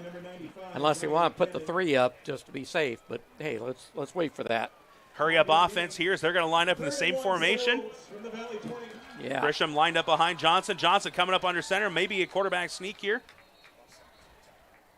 And it looks like Northwest is going to use a timeout as they, Coach Kopatich might be not too happy with how he saw the defense lining up there. There were a lot of players lined up across the center. Yeah, but I thought they kind of had Valley on their heels trying to get set. I thought their, quick snap, they would catch them off. But as Northwest has been holding tough with the number 6 team in the state. 3rd and 1 from the opposing 20-yard line. Grisham with 14 yards already on this drive, and they haven't even moved the chains. But this is exactly the type of thing we saw. Is we mentioned keys to the game. Get the ball to Price. They've tried to do it in the passing game, have been unsuccessful, but try to get it to him in the running game, as well even the passing game of him throwing the football, as they've been trying different things to try and get the ball in the hands of their playmaker, but have been unable to protect their quarterback. Right. Prezenga has been running for a lot of this game, and it's going to be a jumbo formation up front behind Johnson. Johnson's going to take the snap right up the middle. He's going to have the first and some more, it looks like. Sam Johnson, the quarterback, number 4. Had to get to the 19 to convert. And it'll all come down to the marker here. Yeah, I was going to say, I thought he got more than that, and the referees are coming in right on that 19. It's like, wow. And we'll see if they decide to do a measurement. They will officially move the chains. Yeah. So 1st and 10 inside of the 20 now, as first time we've seen either team in the red zone. Northwest trying to put the first touchdown of the season up on the board. 9:35 left here in the second quarter. The way this game is going, a touchdown would be huge. That's a big thing right now with this defensive battle. Play action faked as Grisham, big hole, punches it through, and extends out and gets the touchdown. A 19-yard touchdown run for Brady Grisham, and Northwest strikes first. Boy, did he move. You mentioned it, the wheels, and he kicked it in high gear, and off he went. That makes the score now 6-0. As I'll tell you what, one of the defenders had a hold of that ball, and he was able to hang on to it and spin out. Jack Gearhart will come out to try and kick this one through the uprights. White Christensen, the holder, the backup quarterback. Kick is up cleanly. It is good. Yep. It'll make it 7-0. We'll take a short break and be right back here on CISN as Northwest strikes first. All love a good win, however small or ordinary. Losing track of time, finding yourself with a few extra dollars in your pocket, soaking up the perfect Iowa day. These are the everyday delights and small victories that make us smile. These are the moments that connect us all as Iowans. And these are the moments that, more often than not, start with Iowa's farm families and the corn they're growing. Because when corn grows Iowa, Iowans win. Hi, this is Chris from Fireplace Superstore, and it's going to be an interesting patio furniture season this year. We have ordered a ton of merchandise, but due to supply chain issues, it's coming in a truckload at a time all summer long. If you want the best patio furniture, check early and check often. If you want to custom order your furniture, get in here as soon as you can to give your furniture the best chance to arrive this summer. Fireplace Superstore, Iowa's best patio furniture selection, just east of I-35 on Douglas Avenue. Brady Grisham punching it in from 19 yards out as he gets on the board first for Northwest, and they lead 7-0. 9:15 left here in the second quarter. Philpott will come out to kick this one away as the Tigers find themselves trailing here on the road. You know, and they did on their punt, and they're doing on the kickoff, is they got two guys back. That is a pretty common thing, actually, in high school football. I guess so. That way you cover the whole field. But as this one's going to come up a little bit short, and it is going to be fumbled, and ball still out, and eventually recovered at the 10, as it was muffed about 3 different times on that kickoff. Wanted that ball. As it looked like Austin Ort able to jump on it. Well, that's a good outcome when you have a short kickoff.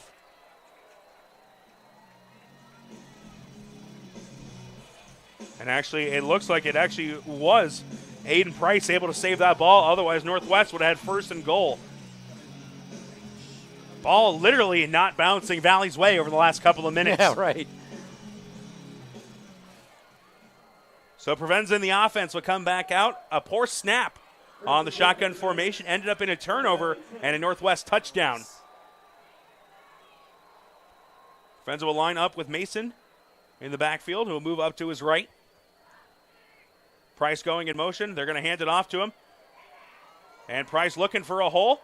And he'll get dropped for a gain of about 2 out to the 12-yard line. And you mentioned before, I think the defense, again, trying to kind of make sure he's not going to pull up and throw the ball. Right, right. But who was it? Harry Leland closed off the corner. So he had to cut it up. So that was a great job by him. Linen, one of the top returners at the linebacker spot.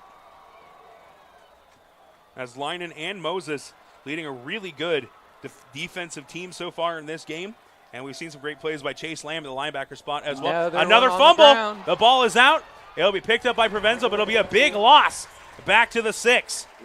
Provenza avoiding another turnover. And again, you know, I don't know if it's so much of the snap as Provenza's looking around at the play he's going to, Provenza is looking at the play he's going to make and takes his eye off the ball because he fumbles the ball. Got to wonder if maybe we might see Quentin Loeb at some point. We saw him earlier when Provenza had to leave for the one play, but Provenza has struggled holding on to that football here a little bit. That makes the coach unhappy, but I'll keep an eye on the Valley sideline and see if they get someone warming up. 3rd and 14 under center is Provenza. It's going to be a turn, a straight handoff, and he's going to be dropped right at the line of scrimmage as Linen. Another nice play. Well, he's fired up. Able to lunge forward and pick up about 3 right up near the original line of scrimmage. But that should bring out the punt team once again as the Valley offense continuing to show no real signs of life. So Stein will go to punt this one away from his own end zone. Second time today he's been right around that territory. Clunder will go back to return this one as he sets his heels right around the 46-yard line on the Wolves logo. Punt away cleanly, and it's going to take a bounce right out over midfield, and it should be about 1st and 10 from their own 49-yard line. Great starting field position again for Northwest. Can they put a good drive together and try and extend this lead? And I'll tell you what, we'll keep an eye on those punts because you had 2 guys that almost put a hand on the ball when the punter was kicking it. So they're getting back there. And it looks like there's a little bit of a breeze, not much, but if you look at the Northwest flags across the field, it's blowing a little bit, not too much near the goalposts. Yeah, but not a lot to really affect things, I don't think. It's a light breeze.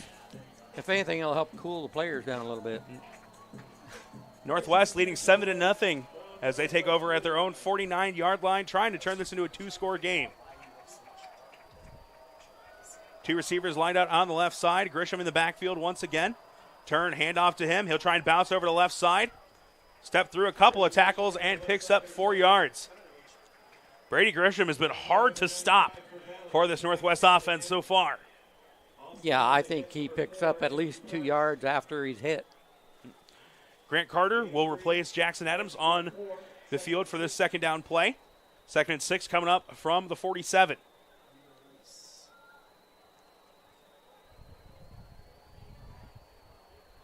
Shotgun formation. They'll send Carter in motion. They'll give him the football, trying to get to the outside. Gets to the 45 and upended around the 43. And it'll be marked down just short of another first.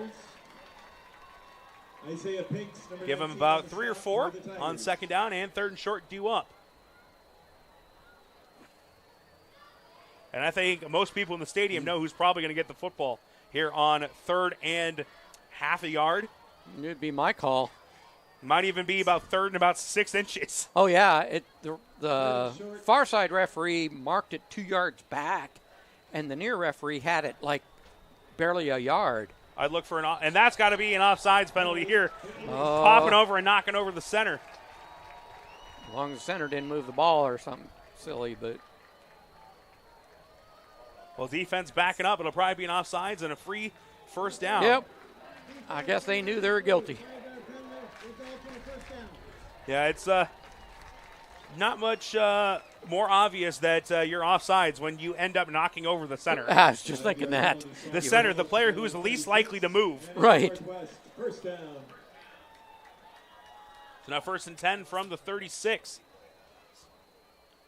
Northwest, this will be a handoff for Grisham.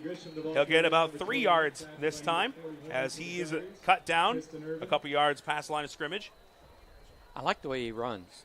He's quick. And you know when you're going to get hit by Grisham, it is probably going to hurt. Mm-hmm. Yeah, he looks pretty strong, and he is taking multiple defenders to take him down. Johnson in the pistol. Play action pass. Looking deep. Delivers this one over to the side. It goes off of the hands of the intended receiver as they try to get into the hands of Dixon Montgomery, but falls incomplete. 3rd and about 7 coming up. And he went through progressions. He looked downfield first, but the defender had pretty good coverage, and so he went for the closer receiver. Retz and Shifos back on to the field for this 3rd down. Probable passing down, but likely 4-down territory as well, so wouldn't be surprised to see them turn around and hand this off. There'll be a shotgun formation. Retson at tight end. And a nice read here. It goes as a handoff for Grisham. He'll pick up about 4 yards. I don't like that spot as he looked like he was another yard forward on that extent. He got his hand down and bounced himself forward. I would have thought he got at least another yard. Yeah. But it'll bring up 4th and 4. You need to get to the 26-yard line to convert. That's right. You don't argue it. You just run the next play. Trips out to the right side. Receiver over on the far side in Adams. Grisham in the backfield behind Johnson, getting the play call in from the sideline. That's right. Coaches want to take a look at that defense. And the defense is switching up. Oh, there we go. Timeout. Northwest will use their 2nd timeout here of the quarter. Not a bad decision on 4th and 4. Yeah, you got to wonder, are they in field goal range? Probably not at this point. We haven't really seen what this new kicking unit can do. Right. As we saw a little bit of Jack Earhart last year, and I think he is a member of the boys soccer team, if I remember that. Seems like it. Name familiar here. Yeah. But Northwest with a 7-point lead, 4:14 left here in the 2nd quarter. It has been the Brady Grisham show as he has been ripping off big chunks of yards left and right. I got to wonder where that 100 mark is. We don't have stats, but we know for a fact he had 33 yards on the last drive. Right. So he's got some good numbers going. Needs at least 4 more to keep this drive alive if they look to go his way. Yeah, we'll try to get some numbers at halftime and see if we can fill in some blanks here. All right, they've talked about what are they going to do. Yeah, I'm looking. I feel like this is going to end up in Grisham's hands, but I believe it'll probably be an RPO opportunity. That would be a good call, really. Yeah. Trips just to the right of the offensive line, and they're going to roll Johnson out. Steps away from a sack, but loses the football. And that is going to be Valley ball, the second fumble of the game by Sam Johnson. Stepped out of one sack, but got blindsided by the other. And a strip sack gets the ball back for Valley in good field position and 3 timeouts, but there is a penalty on the field. Oh, interesting.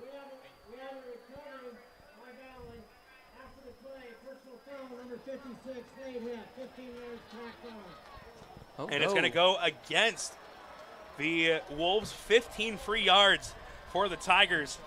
Could be a big shift in momentum. As you see on the replay, Johnson rolling out to the right side, got out of the first one. Good strip sack. And yeah, a late hit there at the last second. That flag thrown against Javen Mueller. And now it is going to be 1st and 10 at the opposing 40. Does Valley have a good drive of them here before halftime? No, that's a change of events right there. Provenza will come out with a fresh set of downs. Trips to the right side. It looks like it might be a wide receiver screen set up, and it's going to be falls incomplete. Take him down just in case it was backward pass. It was close, but it did go forward. And I think one of the things that I've noticed from Provenza is he's rushing himself. He's got a good arm. We've seen him under pressure be able to deliver a couple good balls. And just the last couple of plays, I think those couple of fumbles has messed with them a little bit on the bad snaps. Yep. It gets your timing off. It gets in your head, and it takes a lot to shake it off. Provenza will come under center here. Mason in the backfield. Wide receiver screen up again for Price, and he's got some wheels out to the outside. He'll be brought down just short of a first. But an opportunity to get basically an extended handoff for him. Don't really agree with the spot, as he should be a yard short of that first. Well, and the referee originally marked it at the 31, but then he marked it at the 30. Strange. Offense looked like they were going to go, but once they saw the first downs marker moving, decided to get the play in from the sideline. 3 timeouts still for the Tigers. Clock ticks down to 3:35 left in the first half. Northwest with a 7-0 lead. Pistol formation with Mason behind Provenza. He'll move up to the left side. Provenza will drop back, looking over to the left side, delivers the pass. Almost intercepted. Oh, that was there. Out, in and out of the hands of Adam Gardner. And he wanted it back. Would have been a big interception for the middle linebacker. Yeah, that's such a golden opportunity. And that's kind of a tough play, moving over to your right side like that. And there's a reason usually they play defense. Oh, yeah, yeah. But when it hits you in the hands, you want that ball. 3:17 left in the first half. 2nd and 10 for the Tigers. Provenza with 2 receivers on either side of the offensive line. Mason in the backfield. Hasn't seen the ball much here in the second quarter. We'll get the handoff here. A nice cutback, and he'll pick up about 6. They'll give him officially 5. Now it's a big power run right there. Looked like he was going to be brought down right at the line of scrimmage. Kept the legs moving. Picked up 5 extra. You know, and I want to step back a couple plays and clarify something. When I was questioning the marking on the down, I will not criticize a referee. They make their judgment calls. I just want to make sure that's clear. I'll just give my observation. I respect the ref so much. Shotgun formation. Provenza grabbing a tough snap. And this one completed over to the right side. Tackle made by Moses, but it's not going to be before the first down marker, and the chains will move. First down, Tigers. I think Provenza got his breath, and now he's a little more solid. So 1st and 10 coming up. Northwest defense has been able to hold this entire game, but after a big turnover and the penalty, the Tigers are starting to threaten a little bit here inside the red zone. 1st and 10 from the 18. Provenza with Mason to his right.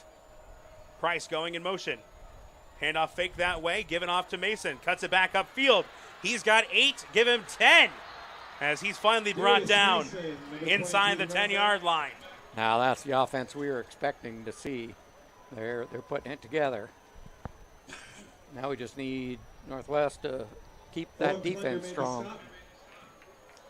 So 1st and goal inside the 10, down at the 9.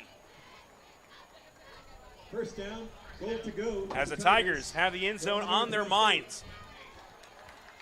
And now we've seen them go back to Mason like we saw early in the game when they were having some success. And I'd be looking for potential out route here to Price. They'll hand it off to Mason again as he's trying to get over to the outside. Steps out of the arm tackle, but is eventually brought down inside the 5. As the clock ticks down to 1:30 left before halftime. 2nd and goal due up from about the 4.5-yard line. Adam Gardner made the stop for the Wolves. Gain of about 4. 2nd and goal from the 4. Gardner making the stop to avoid the touchdown. But at this point, it could just be delaying the inevitable. Yeah, I think they're going to work the clock a little bit with field position like this. You know, it's a good time to take your time. You got 3 timeouts on the board. Provenza looking over to the side, had the tight end for a second. Oh, is he in bounds? And it is off of the tipped pass. Price hauls it in for the first touchdown of the game for the Tigers. That was a really good play. Lucky play, but a good play. Second drop pass for Bryce Anderson, but ends up in the hands of Aiden Price. About the best location it could have for the Tigers. As he got 2 feet down, both defenders went to Anderson, not even considering the tip as you want to try and knock that ball down. Well, yeah, you had the defenders closing on the tight end there, and so there's Price sitting there wide open.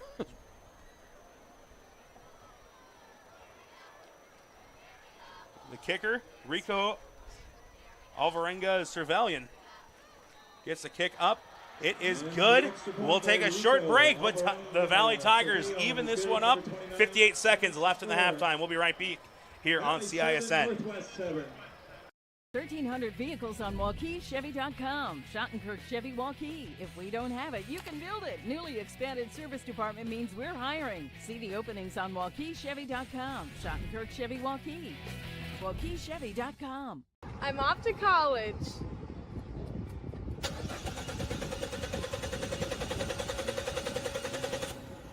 Oh, rats. Hi, Joe the Car Guy with a reminder. Before you send your kids off to school, set up an appointment with Westside Auto. We check everything from tires to belts, fluids, hoses, wipers, and lights. 44 inspection points to help prevent that oh rats moment for your students. Call us today to set up your appointment. We'll have your kids off to school saying, For the best, head west. Westside Auto. Free Godfather's Pizza begins with the download.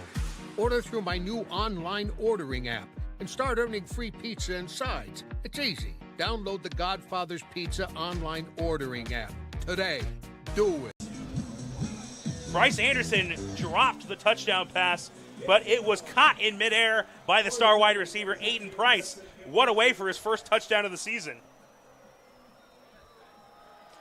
Yeah, that'll catch some scouts' attention. This kickoff is going to be back into the end zone. It'll be caught by Klunder, and it'll be a touchback with 58 seconds left before halftime.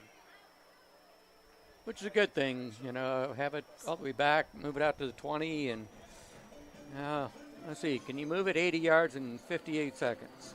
We've seen crazier things. Oh, yes, we have. So the offense will come back out. They do have one timeout, but I would expect they're going to try and just take care of this ball after a couple of tough turnovers. Take a shot. You are going to get the ball back to start the third quarter is a big thing for Northwest as well. Take the shot. Go downfield. Hand off to Grisham. He'll pick up a couple yards, give him 5.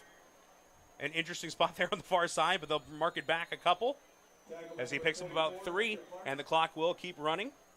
No, somebody called timeout. I think Valley. They have 3 timeouts. Why not? Yeah.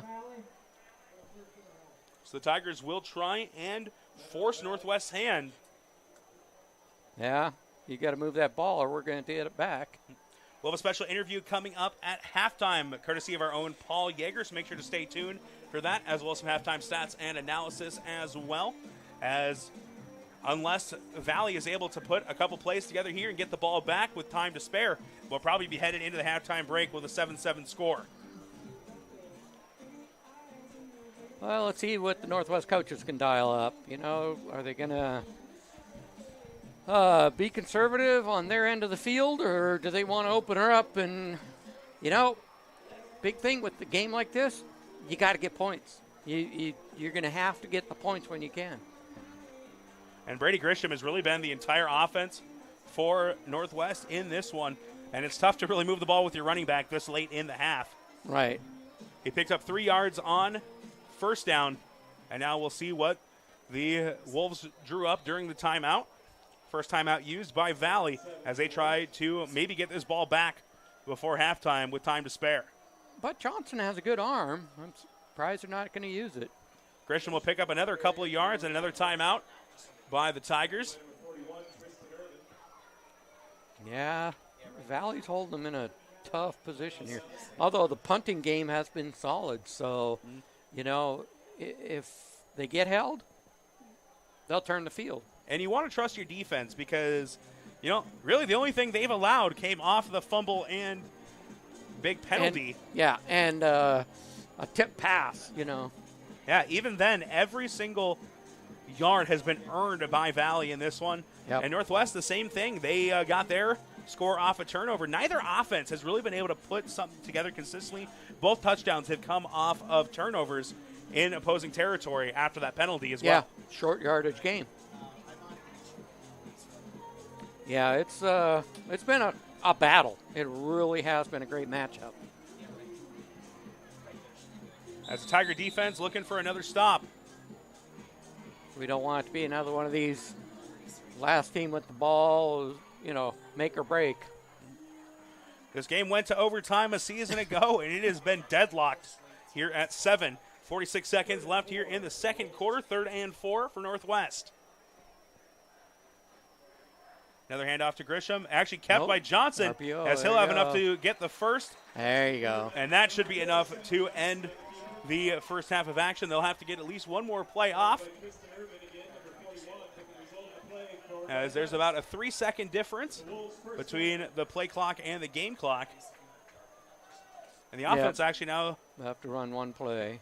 Looks like they were going to start to speed it up a little bit, but taking their time. Like I said, you don't want to make any mistakes here this late in the game. Yeah, don't give Valley an opportunity. In the pistol formation, Johnson turns, hands it off, and it's actually kept by Johnson again. He's got some wheels on the outside. Past the 50 to the 45, inside the 45. Now they wish they had more time on the clock. No, it's good yardage. You're still in a delicate position here. But, if you can get... Did they take their... Yeah, it looks like they... Maybe try one shot to try and get in field goal range. If you can get maybe 20 yards.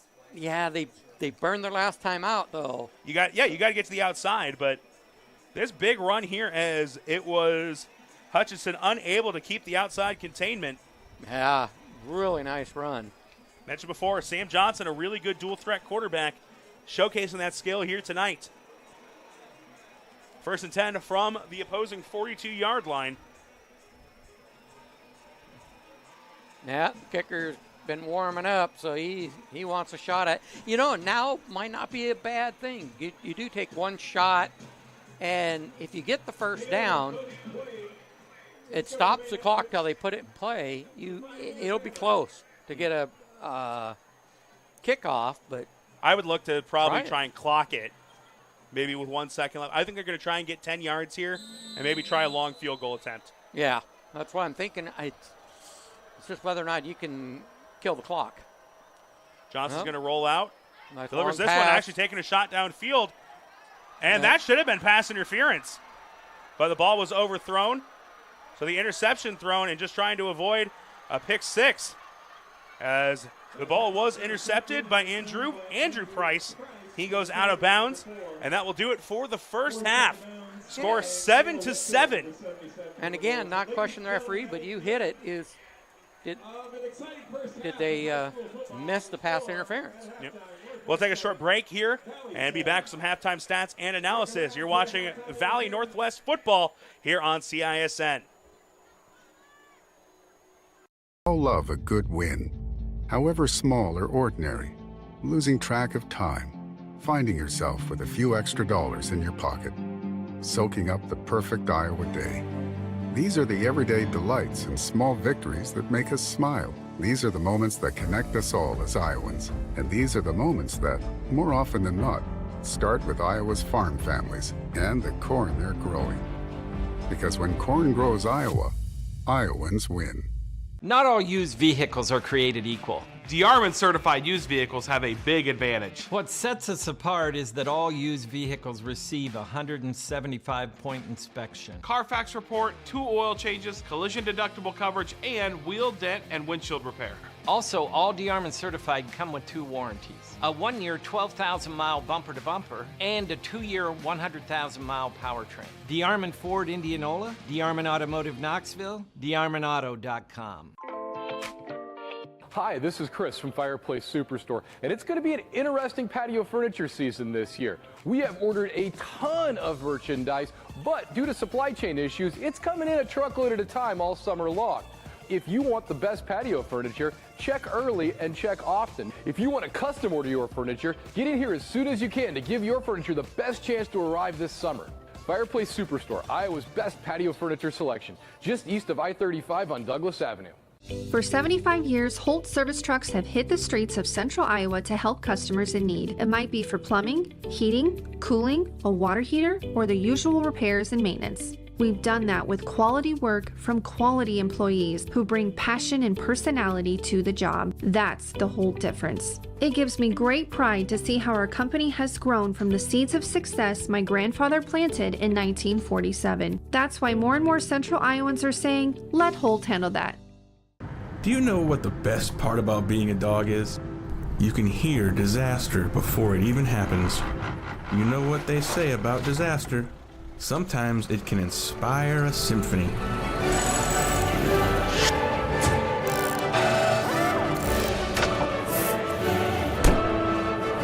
An honest day's work deserves an honest day's treat. No extra charge. And that is why we choose Honest Wrenches.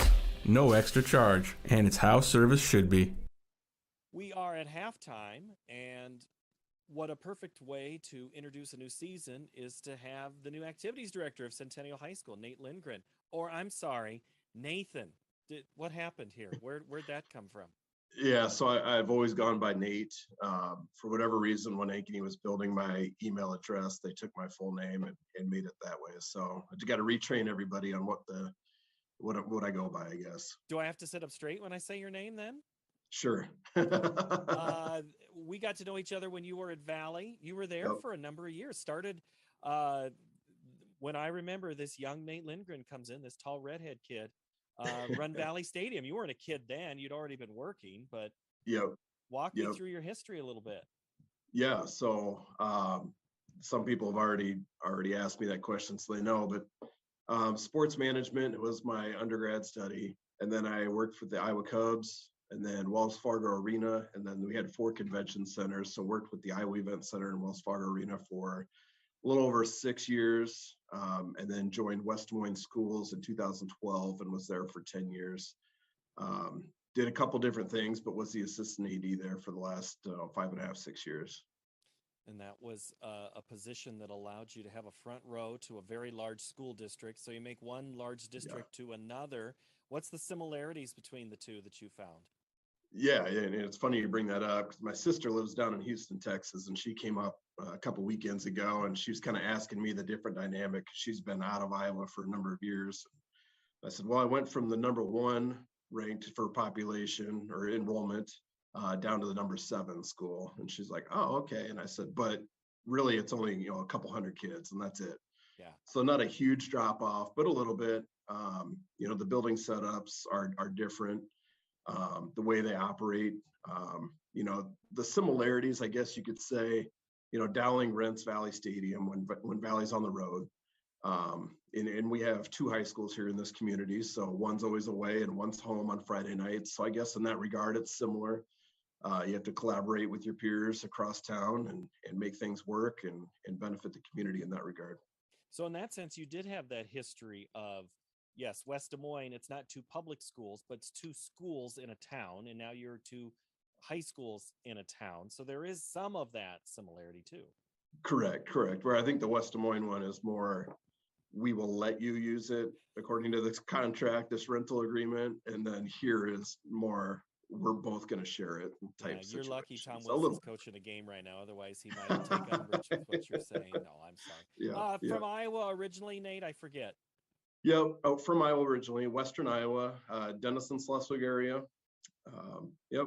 Kind of Western Iowa, between the Carroll and Harlans and, Hawkeye 10 conference over there. Hawkeye, but you're a Cyclone, right? I am, very much a Cyclone. That's right. Through and yeah, through. proud graduate. There's no, yes, you can tolerate Hawkeyes. you have an alum now, Ronnie Moss, about to start his 5th season there. So you have to cheer for the kid. Oh, right? Absolutely. You got to, put aside all rivalries. Riley's been out here at our field all summer, kind of working out and doing some things. So it's good to see him healthy and back at it again for his senior campaign. You have a strong knowledge base of Ankeny. You lived here for a while. Yep. How has it changed since you had moved?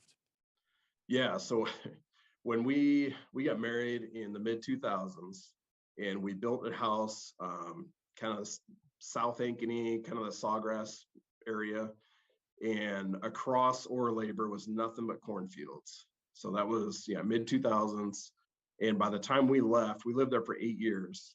So when we moved in 2016, there's that new Hy-Vee, there's the True Value Ace hardware out there. It's just incredible, the growth out there. And it's going all the way out towards Saylorville and along the turn now. So the town has changed quite a bit. I think in a good way. It's more opportunities. It's a great place to raise a family. There's so much stuff to do. The entertainment and the dining and restaurant scene is second to none. Is the Centennial fan going to notice anything different about game experiences with your game experience management background? Eventually, yes. We got to crawl before we need to walk, get the and then event we on run before you can make any changes, is what you're saying? Yeah. So it takes a while to implement all that stuff. Certain things cost money, so we got to make sure that we're fundraising and allocating funds to do those types of things. But yes, I'm a big environment person. I think that's very important. It brings the community together. It's a sense of belonging. It's a way to tie in everything. Whether that's hype videos for cheer, dance, band. We were kind of the pioneers when I was at West Des Moines. I wanted to do that. I think it's important. I think everybody should have their own little hype video before they take the field on Friday nights. And the same goes for the winter and the spring seasons. We're doing some different things with the conference, with the ADs, with the principals. I think you'll probably start seeing some videos come out. There's been some shuffling along the CIML conference and us 9 suburban schools that are still here. We're going to put out a message. A lot of it's going to be based on sportsmanship. But a lot of it's also going to be, we're the Conference of Champions, and that's our belief, and we're going to prove it to you day in, day out. Always fun. It's been nonstop. You started July 1, and you took, half a day off somewhere in there? Yeah, didn't even feel like that. So accepted the job back in probably late April. Was given kind of a 10-day contract to fulfill 10 days between then and June 30th, just to be around, meet people, And I ended up doing quite a bit more than that, which was part of necessity. Welcome to the district. Yeah. So yeah, officially started July 1st. I was able to take a couple days off during that dead week period. Like again, when my sister was back from Houston, so it's good to catch up with them and my niece and my nephews. And we're hard at it now and excited for the fall and great people here. I ended up hiring a fellow Wartburg grad. I know you're. I see that. I talked to Blake in his new job. Yeah. I didn't even realize you'd hired him until I found out because I still had him as the contact at Southeast Warren. So I love it. Yep. So he was a no-brainer for us. Okay, we had a home run getting Blake on board here. He, like you said, he was at Southeast Warren for 9 years. He was a teacher, coach, and AD. So he was doing the small school 3-role thing there. So I think he's really excited to kind of just allocate his time and energy in one spot. So we're lucky to have him. And of course, Marge in the front office here is, she's just great. She's a great person. She's a great asset to this conference. She knows everything. She's able to answer every question. So she kind of holds us all together. All right, we'll give Nathan a little pause as he tries to jump into things. And if you call him Nate, he'll know you know him from before. How about that? That's right. That's right. Thanks, Nate. I appreciate New Activities Director Nate Lindgren here at half. The second half coming up in a moment. Over 1,300 vehicles on WaukeeChevy.com. Schottenkirk Chevy Waukee. If we don't have it, you can build it. Newly expanded service department means we're hiring. See the openings on WaukeeChevy.com. Schottenkirk Chevy Waukee. WaukeeChevy.com. We are so much more than an energy company. We are connectors, Community protectors. And clean energy leaders. We are Job creators. friends and neighbors. stewards of your dollars and savings. Yes, we We are so much more. We are the energy, Behind your everyday. and we are Obsessively. Relentlessly. At your service.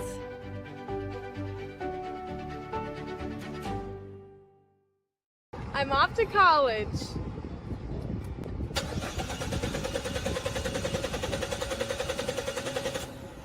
Oh, rats. Hi, Joe the Car Guy with a reminder. Before you send your kids off to school, set up an appointment with Westside Auto.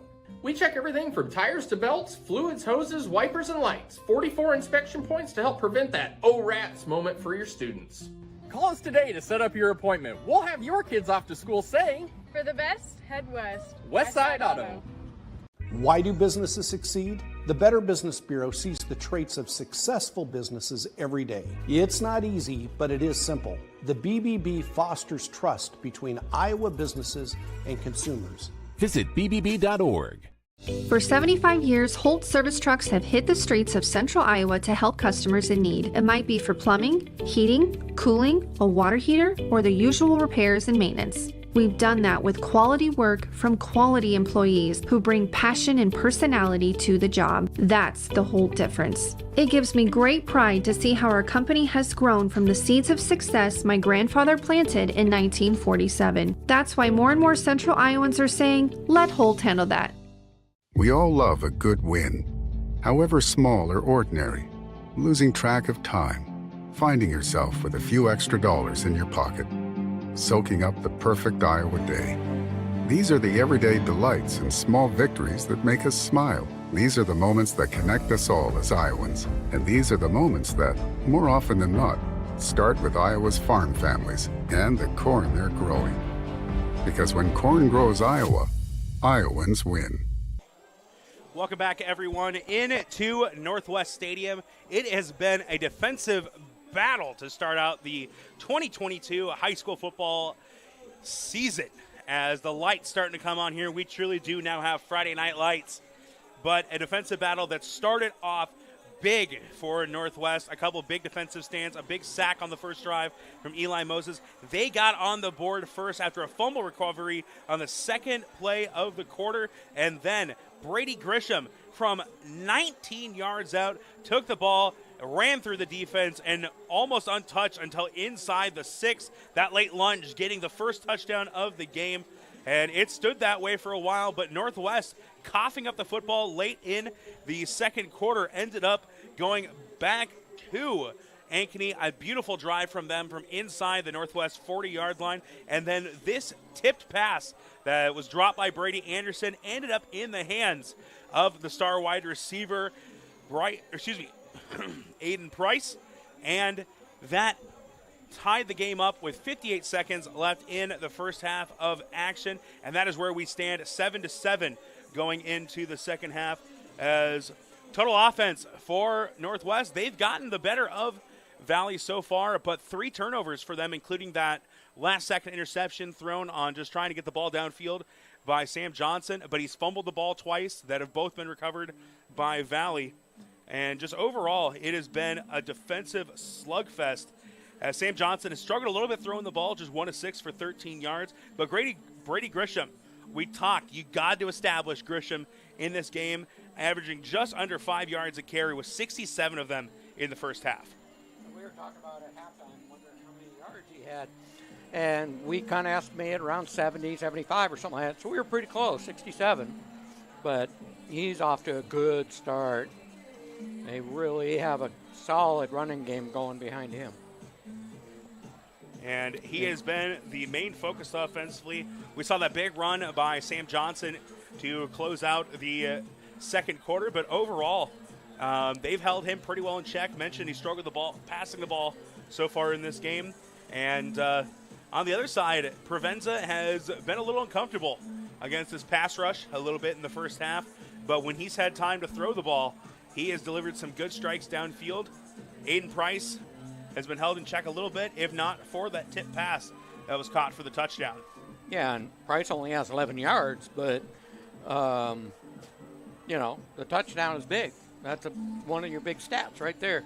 Provenza's only got 38 yards passing. But, once bouncing back to Sam Johnson, he's only got 13 yards passing, but he put 45 yards of rushing up, too. Now, granted, he had one big run that didn't really play into the game because it's at the end of the half.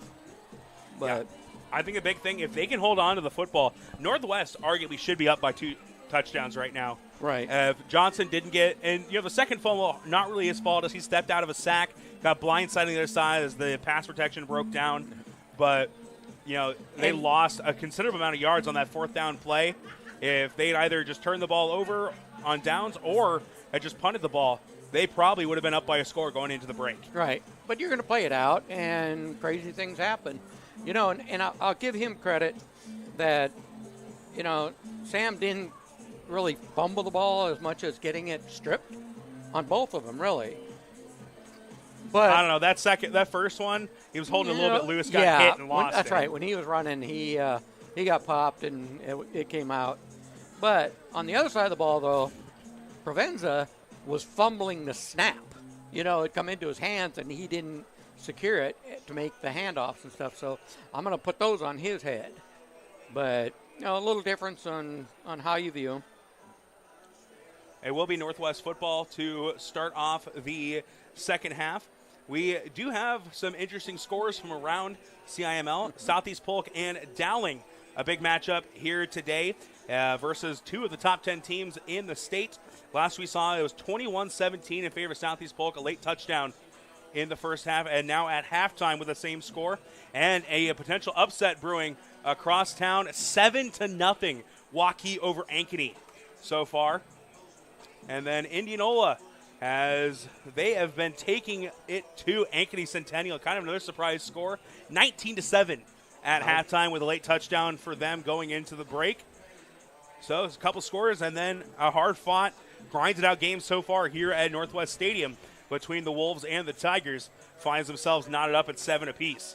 Yeah, we started broadcast talking about how the start of the year is just unknown.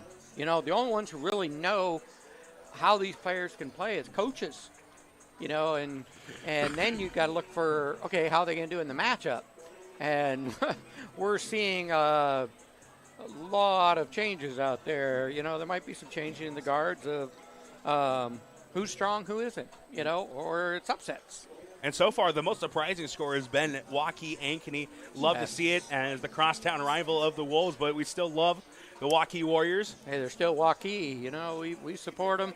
We covered them for a while, too. And, you know, we want to see them succeed. And as we're getting closer to start of the second half, Northwest will get the ball. We'll see what their offense can come back out and do fresh off of the back-to-back turnovers. As Johnson, 2 fumbles and an interception in the first half.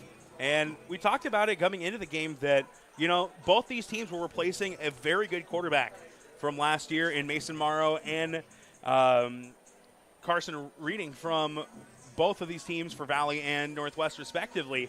Carson Rankin, excuse me. And both these quarterbacks have had some bright moments but have struggled a little bit in their first game as starters. And you got to wonder if maybe there is a little bit of pressure with another strong quarterback behind them, Wyatt Christensen for the Wolves and Quentin Loeb on the other side for the Tigers. If that's causing a little bit of pressure for these guys under center. Yeah, and really, I'll give the nod to Johnson. I think he's holding his own. He's doing well. You know, the defense have been stepping up and really shutting things down. But you wonder if Valley's looking at potential change. So here we go. Very deep kick. Wow. It goes out the back of the end zone. It'll be a touchback, and Northwest will come back out on offense. Brady Grisham, 67 yards in the first half. Got to expect we'll see a lot more of him as he had 14 carries in the first half alone. Yeah, he has started out the game well, set himself as RB1, and he's running the ball well. And hopefully that'll lead. Maybe we'll get some more passing because they got to shut down his run. Grisham will take the handoff, and actually it'll be fake. Johnson trying to get to the outside. Good block in front of him. He'll dive forward. He's down right around the 40-yard line. Play of about 20 to open up the third quarter. Yeah, great way to open up. Now you've got the defense thinking.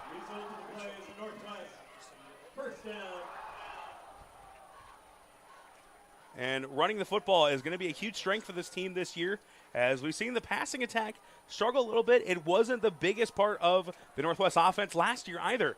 Carson Rankin was a guy that led the team in rushing and was a major dual threat. This time it's going to be kept by Johnson again. A little bit of shiftiness, but he's going to be dropped this time for a loss of 1. And I wonder if, you know, he kind of bobbled that snap, if he just decided to hang on to it, to play it safe, because the timing was off.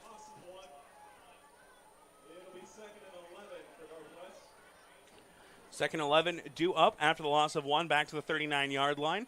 Need to get to midfield to convert. Pistol formation here, 3 receivers out on the left side. Potential blitz coming up here, and they're going to set up a running back screen for Grisham. Almost an extended handoff for him. And I think that ball came out. I think it is. Valley's cheering like that. Yep, referee just signaled. A disastrous play for Brady Grisham, as that is the 4th Northwest turnover here in this game. Yeah, he tried to spin out of a tackle, and I think he took a helmet to the ball.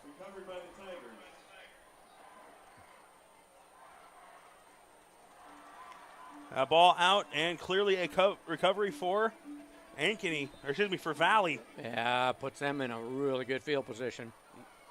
About where they started on that touchdown drive. Turnovers can be a killer, and that is the case here. Another score update. Cedar Falls and Johnston 7-0 at halftime. Playing up in the dome at UNI. This one delivered to the outside. Caught by the tight end. Anderson steps out of 1 tackle. Gets a stiff arm down and picks up another 10 yards. Anderson's had a couple of drops so far, but puts a squeeze on that one and gets a big play to get another first. As Valley trying to get a little bit of pressure downfield now, as this offense saw some signs of life at the end of the first half. And after another big turnover. Yep, and I think they're feeling it again. Mason behind the quarterback. Provenza moves up to the right side. Provenza's going to drop back and pass. Looking over to the left side. Overthrows the intended receiver as Hutchinson was being covered closely there. Yeah, he had looked like 3 people on him. And I think that was more just a throwaway, as Provenza really didn't go through his reads. He stared down Hutchinson, and the safety help over the top as he had gotten past his man, but a little bit of safety help was enough to not give him a spot to throw that football. And that'll bring up 2nd and 10 now. Well, again, we turn the attention to the defense. Good job, good cover. Trips out to the right side. Anderson lined up with Price and Craycraft. It'll be handoff to Moses. As Mason able to pick up about 3 or 4 yards.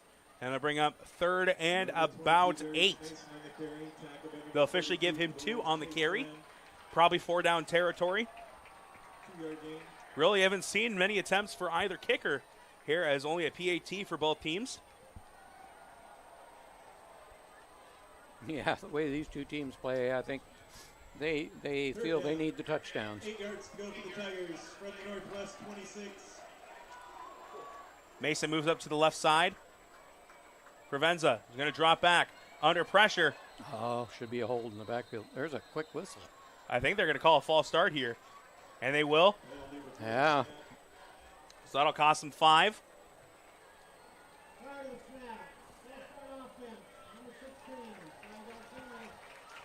Yeah, it was just out of sequence right there. Craycraft called for the false start, and honestly, it might have saved them a 10-yard penalty instead, as Eli Moses trying to come off that right side of the offensive line was getting held up. No, I thought he was being held. So, yeah, I think they caught a break there. After the penalty, it's 3rd down. Moses, the left end, has already got 1 sack so far tonight.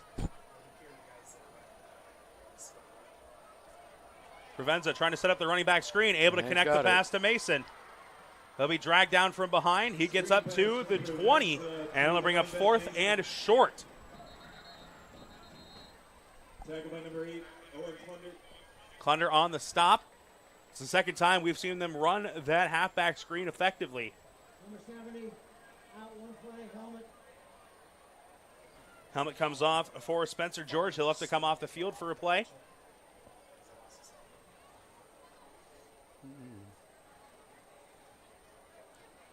It'll be 4th and short. Could be a huge stop here defensively for Northwest. Really need to get about a yard on the play.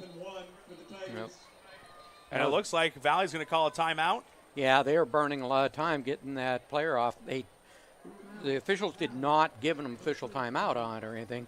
That play clock was running, and they were down to 5 seconds, so the Valley coach has called timeout. And there's a lot of different ways that Valley could go here, as they've got a lot of weapons here offensively. Mason has been able to chew up some big chunks rushing the football. They could go to another end around for Price. Yeah. And, even a short pass opportunity to get Anderson on a little out route. Yep. Yeah, defense going to have to definitely hold strong. 9:11 left here in the 3rd quarter. It'll be 4th and 1 out of the timeout. Northwest defense looking for a big stop, while Valley trying to keep the drive going. And I think they're actually going to bring the kicking team out. Oh, interesting. Well, get the points. As Dawson Stein, the punter and kicker, comes out for this play. I would be on the potential lookout for a fake, because you never know what Coach Swenson will draw up. Yeah. The holder, Drew Supple. Now, what's the holder's position? What's up? Normally a cornerback. Do the kick. Kick is up. Oh, wait. Whistles. Waiting to see what the penalty is going to be here if it goes against Northwest. That'd be an automatic. But they stopped it. They stopped play. So in offsides, they shouldn't have stopped play. Unless there's encroachment, but we'll see what they're going to call. Encroachment. Ouch. Caused the offensive player to jump. Yep. So that is going to be a free 1st down. And disaster. I think the kick was even missed, too. Yeah, the Northwest players were reacting like it was missed. Tough play there, as that should have been the end of the drive. And first and 10 ball from the 19. 15. Yeah. And that's been a consistent thing for Northwest, as they have had something bad happen and then added on top of it. Right. And we saw the 15-yard penalty on the late hit after the second fumble. And now what should have been the end of the drive is now a fresh set of downs. Play action pass set up here. Delivered this one, caught by the tight end, Anderson. He's driven out of bounds after a short gain. Good defense on him. Picks up about 4 yards, down to the 11. Well, bend, don't break. Matt Lindholm there on stop for Northwest. Came in to replace Jed Barth in the first half. Have yet to see Barth return. Mentioned earlier, expect that his night is done. I actually believe I see him on the sideline here in street clothes around the 45-yard line. So pistol formation here as Mason moves up to the right side of Provenza. Price goes in motion. The handoff to Mason. He is going to stumble right off of the line, but he is still able to pick up about 4 yards. And third and short due up. Tackled by Trevor Sarkowski, number 74. And this offensive line is really starting to win that battle up front. Yeah, they are. They're pushing them back, picking up not 1-2 yards. They're getting the 3-4 yards. 34 for the Tigers.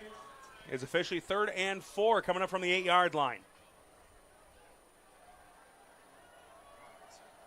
Setting up the wide receiver screen for Price. Trying to get outside.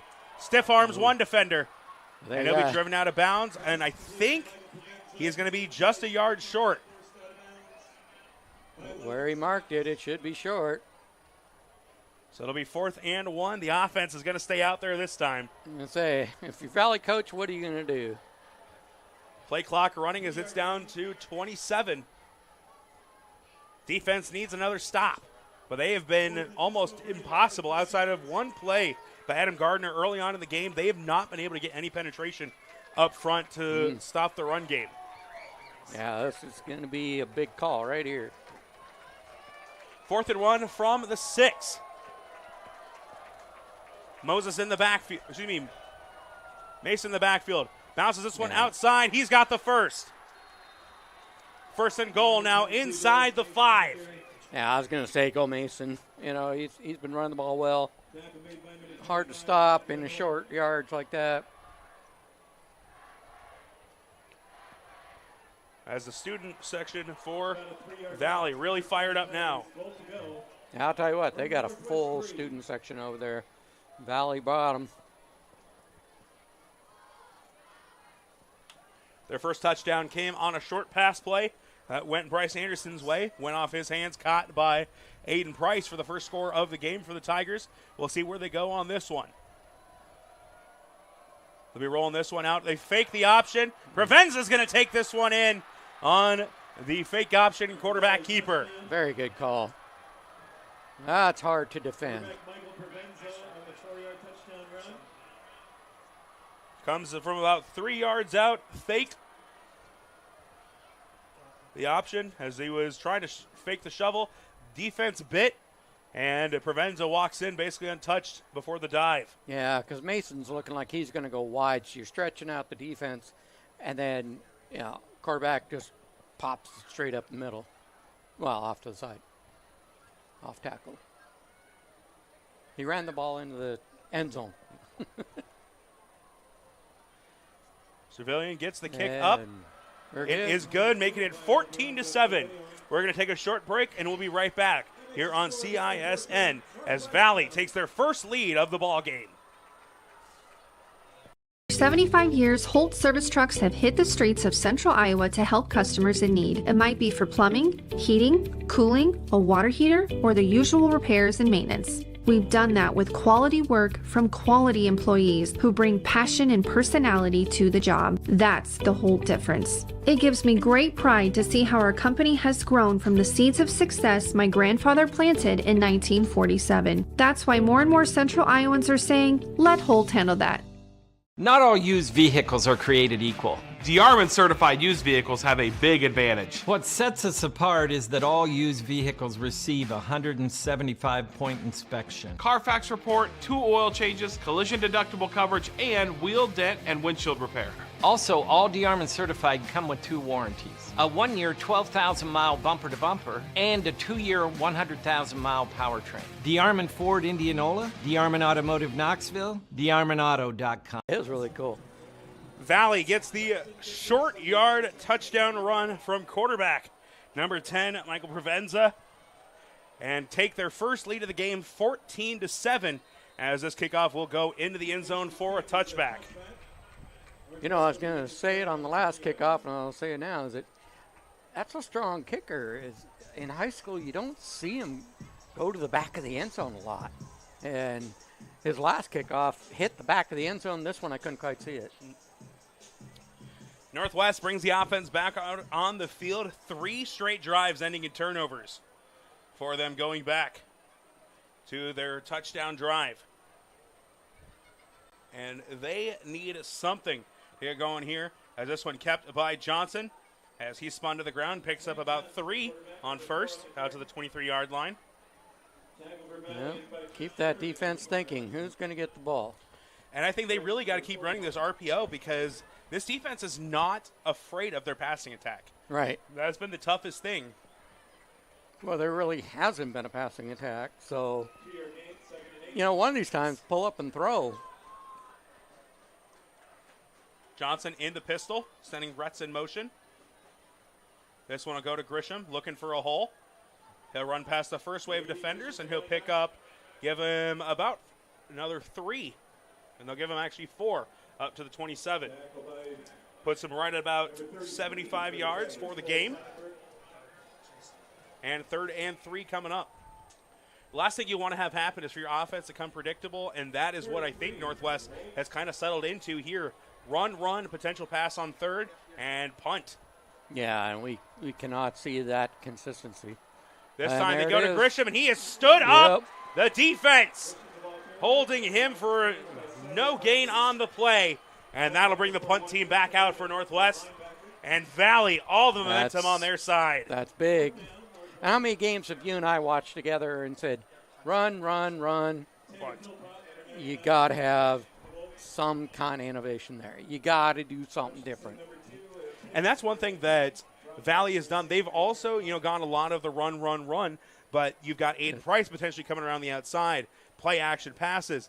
It's really been either a handoff to Grisham or taken straight by Johnson as this punt's going to go out of bounds, and it'll be good field position once again for Valley as it'll be marked out of bounds at the Tiger 43-yard line.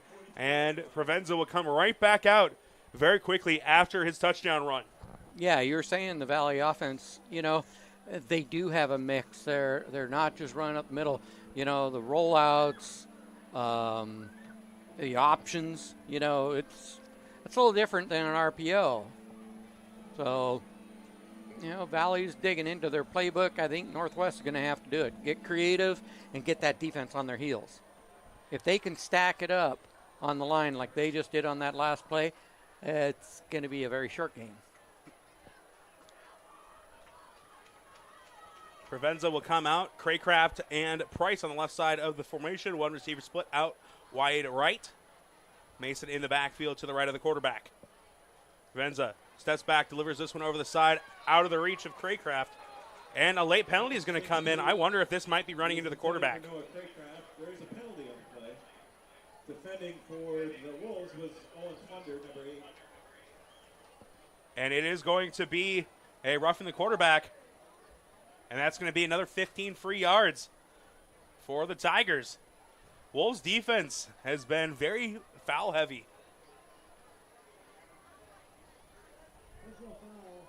As getting the official call. It was 11. I saw him walking away, kind of had his hands on his helmet. As you can see the play here, call against Harry Linen. Ooh, late hit in the back, but he was coming full speed. But, they protect the quarterback. Weak. Yeah. If the quarterback doesn't even go to the ground, How is it a roughing the quarterback call? He ran into him. Do we have a run into the quarterback? I think they got rid of that penalty. Yeah. Price going in motion. It'll be handoff to Mason. Big hole up the middle, and he'll get about 5 or 6 on first down. Inside the 40 to the 38. Like I said, he's starting to punch out 4 yards a carry now. Number 11, that's Harry Linen. Defense has got to start getting a little bit tired, as 4 turnovers for the Northwest offense, 3 of them coming in big situations, and now a quick 3 and out, and the defense right back out on the field after a long touchdown drive by the Tigers on their last possession. Yeah, you know, if we had time possession, I would give it to Valley's got more. Well, if it says anything, they were on the field. The offense was on the field for less than 2 minutes of game time. Provenza looking deep, trying to deliver this one. And Price has the reception. Comes out of the double team to make the catch. Wow, that was a good play by him. Came back for that ball because he was defended well. 20-yard catch as Aiden Price showing why he's one of the top receivers in the state. Moses was there giving great chase. Yeah, he was double teamed, but he came back for the ball, so he did not have a defender between him and the ball. Smart receiving.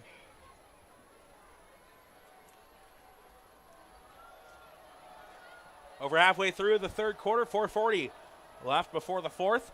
Price going in motion. It'll be fake. Provenza's going to drop back to pass. Under pressure. Price wide open as the defense forgot about him, and he's going to get another big gain.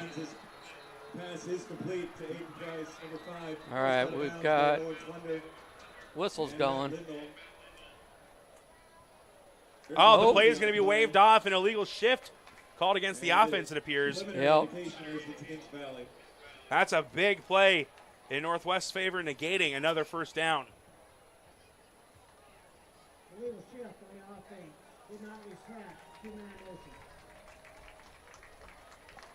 Yeah, that's huge.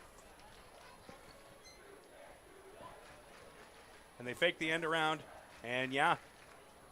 It was a beautiful play design. Let the entire rush come after Provenza, and just a little slip screen.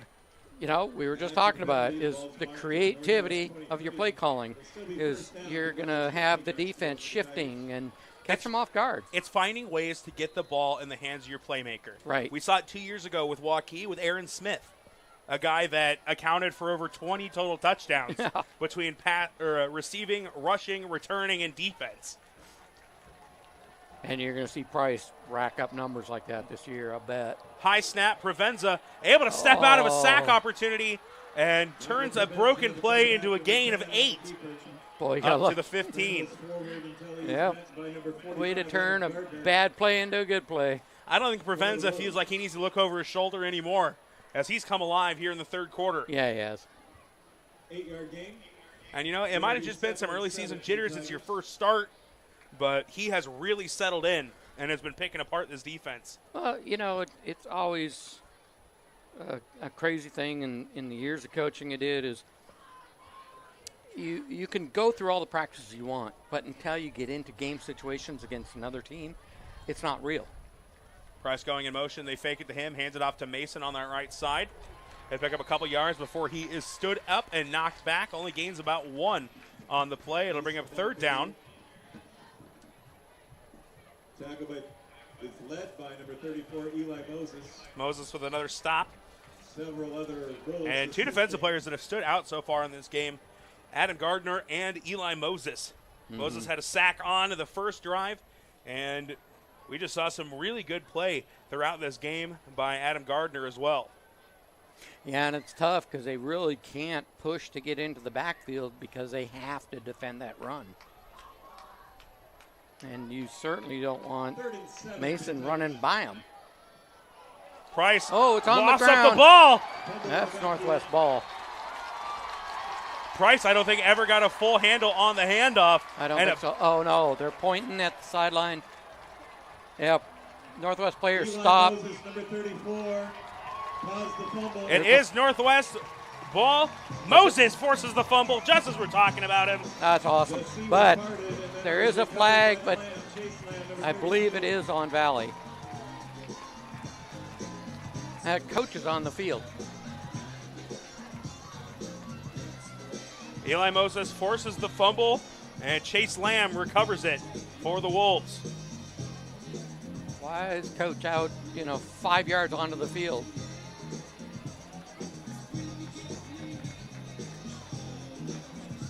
And you can tell from the video that it was a clear Northwest recovery.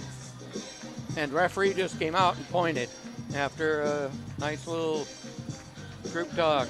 Illegal shift. There you go. Northwest ball. Can that be the momentum that the Wolves needed? They've got to make it their momentum. They trail by 7, 2:52 left in the third quarter. Still plenty of football left to be played in this game, but a score here, even just a field goal, would be enough to get some momentum back on your side, and a turnover is a great way to start that off. But the way this game's going, you got to get downfield, get your touchdown. You got to tie this game up. High snap, handed off to Grisham. Fumbled the last time he touched the ball. He'll be stood up, and I think this defense is starting to figure out this offensive play calling a little bit for Northwest. They got to get creative. They can't just keep running the ball. And I think Grisham's coming off. So they're going, it looks like they're going receiver set. Yeah, Grisham's still on the field at running back, but 4 wide receivers in on this play, and it looks like it might be a little bit of a blitz coming. Johnson's going to roll out, delivers this one out to Retz. But that's almost just an extended handoff, doesn't gain anything. Yeah. And now you got 3rd and about 9 staring you in the face. It was not a good pass because the receiver had dropped to his knees while catching it, and dead ball right there. Only the 2nd completed pass of the game for Sam Johnson. As again, this passing attack has really struggled to gain any sort of footing in this contest. 2 receivers out on the left side, and they've got Jackson Adams split out here on the near side of the field. Rhett's going in motion. Play action pass. Johnson looking across the middle, and Adams lost his footing, almost picked off as it's in and out of the hands of Isaiah Pinks, and falls incomplete. I know the Northwest fan base wants a flag on it, but I think he tripped. Yep, I think Adams just lost his footing. Yep. And it was not a bad delivered pass. I think that would have hit Adams right in stride. Yeah, if he hadn't gone down, it was a catchable ball. And that'll bring the punt unit back out. Tanner Philpott has gotten his work cut out for him here in his first night as a starter. Andrew Cork, the punter and kicker a year ago, graduating. A member of the state runner-up boys soccer team for Northwest. This one's going to bounce and fielded. Another fumble! Northwest is on it. I guess if your offense can't move the football, your special teams will do it for you. There's another break for you. Well, I don't know why he even played that ball. When it comes bouncing at you, it's a pigskin. It's slippery. Yeah, he didn't even get his hands on it. It went right through his arms. And who was there to recover the football? Brady Grisham. There you go. So Grisham, 76 yards on the ground so far tonight, gets the fumble recovery off the muff punt. They're going to have Gardner going in motion. Johnson going to fake it to him. Thought he had stepped out of the sack, but great determination there on the blitz by Chase Hutchinson. Wanted to make up for that muff punt, and he gets a big sack, loss of 6. Yeah, he swallowed him right up, and he wasn't getting away. The big thing is Johnson, I think, thought he'd gotten him past him, but Hutchinson able to reach out and grab a hold of him and hang on for dear life. 1 minute left here in the third quarter. 2nd and 16. Brett's going in motion.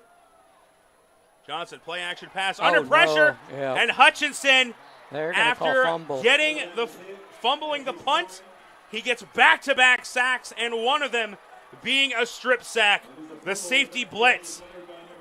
The 5th turnover of the game for Northwest, the 4th by Sam Johnson.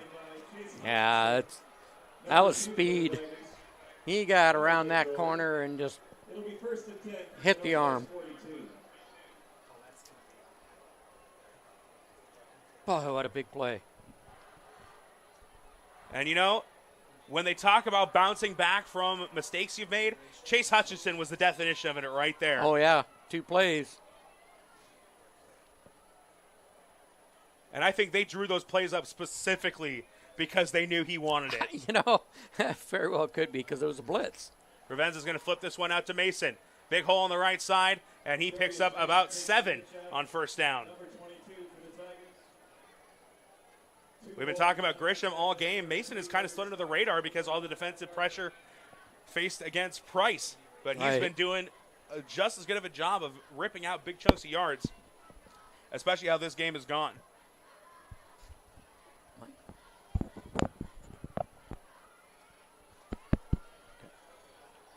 So 2nd and about 3 coming up, and I think they're going to let this go to the quarter break as Valley trying to get a stranglehold on this game, up 7 at the end of the 3rd quarter, 14-7, and driving again off another Northwest turnover.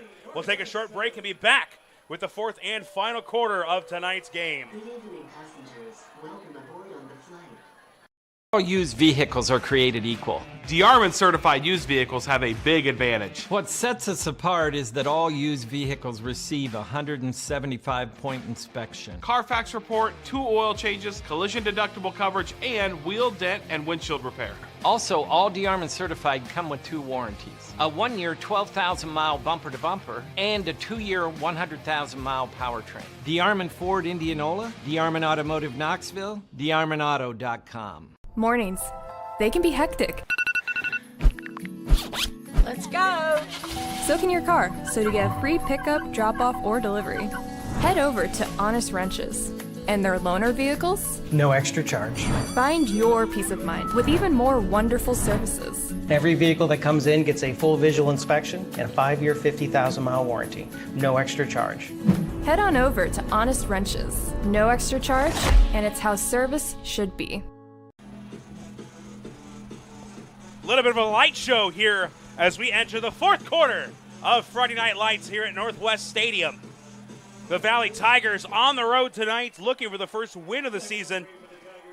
14-7 their lead. 12 minutes left in the game, and Northwest needing a stop. 2nd and 3 for the Tigers. Hand this one to Mason. Almost dragged down the backfield, but able to keep the legs turning and run out of the Adam Gardner tackle, and has just short, I think. They will give him the first. Oh, they did. I was watching the referee on the far side.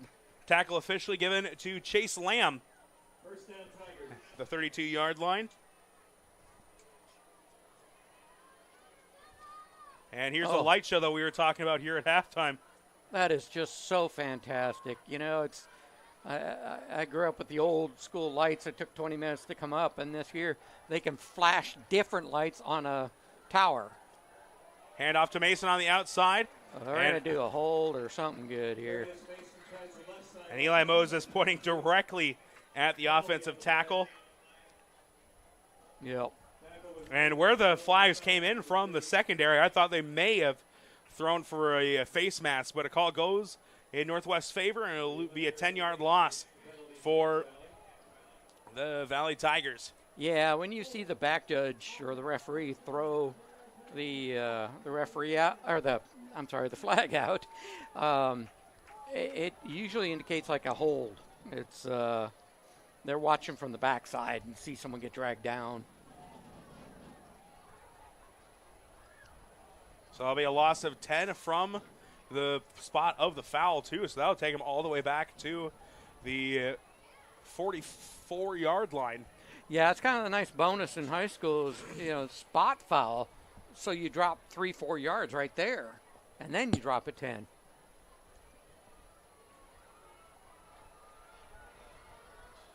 So Provenza will come up under center this time. New back out there. Looks like Damon Head. Provenza trying to fight off the sack. Yeah.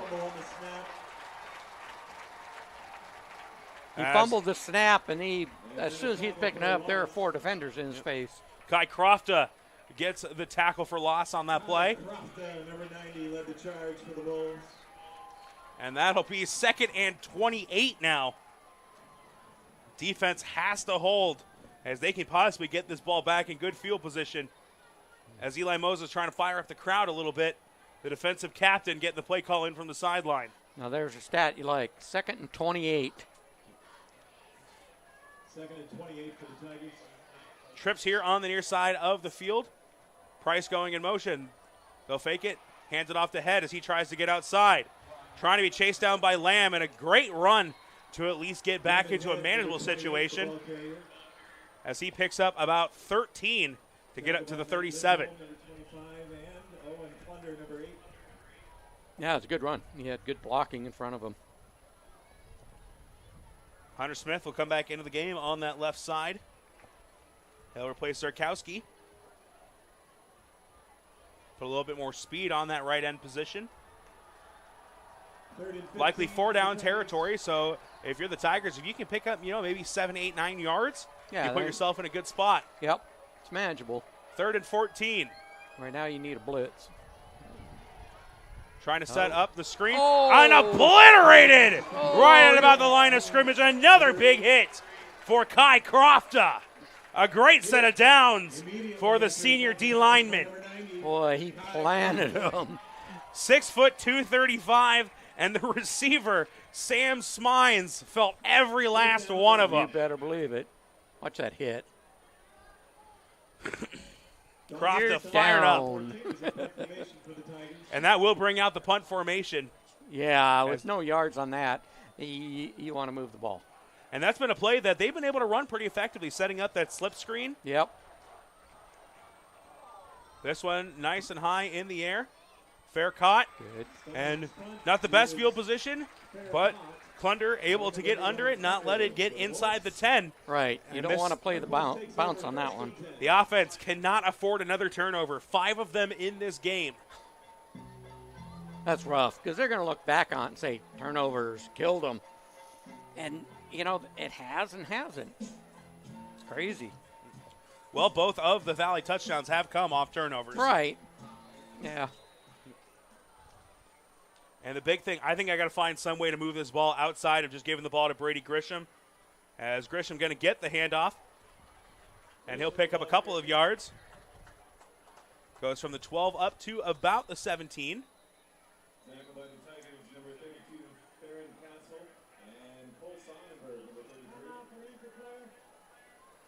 Timeout on the field for an injured Tigers player. Might be a little bit of a cramp. Yep, they're stretching a leg. And if it says anything about the game Brady Grisham's had, 67 yards and a touchdown in the first half, 14 yards and a fumble in the second. Yeah. Well, and the second half has been in Valley's favor. They've done a great job of shutting them down and then turn around and Valley's moving the ball on offense. But there are 8.5 minutes left in this game for Northwest to show what they've got.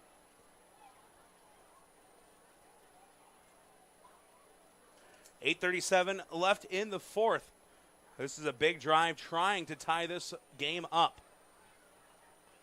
Passing attack has been non-existent for the Wolves in this one, and they need to find a way to get something going downfield.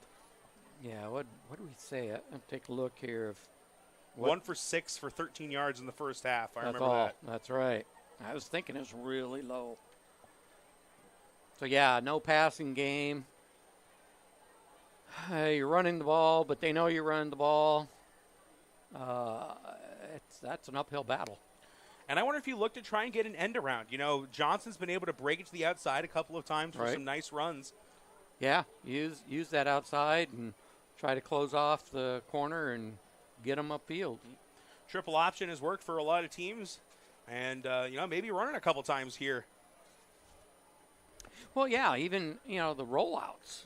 They started with that. Johnson rolled out a few times, and it kept the defense kind of standing because is he going to run it or is he going to throw it? Player for Valley, number 30. Actually, number 31, Jack Funk, able to be helped to his feet. Walks out under his own pressure. Like I said, I think it was probably just a cramp. First game of the season as we get late in the contest. Yep.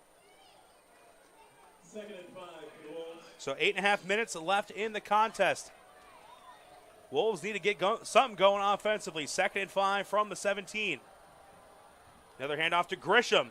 And I think this one's going to come back for a holding call. Yeah, you got to wonder. That flag was thrown away.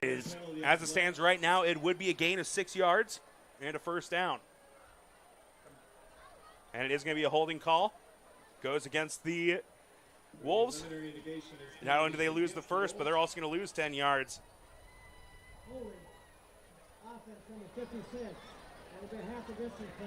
Call goes against Javin Mueller, the offensive lineman.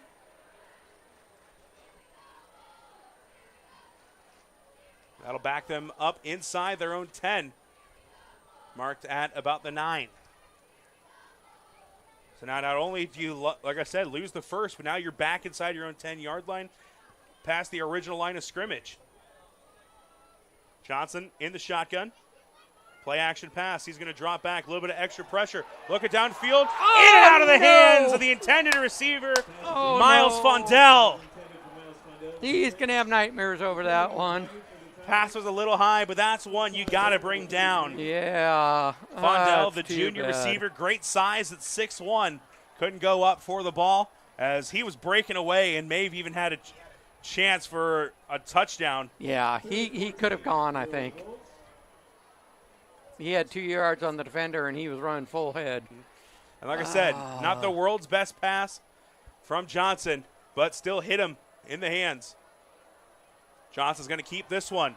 Trying to break it to the outside, tripped up, and he's going to get to around the 20, but that will bring up 4th down, and it'll be another 3 and out. Yeah, you got to kick it away. You're just too deep. No. Oh, we got a player down somewhere.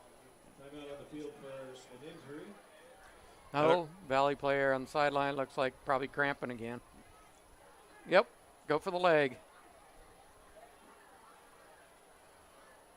It was warm when we started. You know, it wasn't a hot day or anything, but it's warm, and you get those pads, and, you know, you do all the conditioning you can. But when you get in a game, you put some work on your body, and, you know, you'll start getting cramping up. Cole Sonnenberg, the player, running off the sideline for the Tigers. 8:02 left in the game, and expect this will probably be a punt formation as they're going to bring the punter, Phil Pott, back out. Yeah, you got to punt away on here. And Phil Pott's been actually one of the bright spots for Northwest. Pretty much every single one of his punts has been a thing of beauty.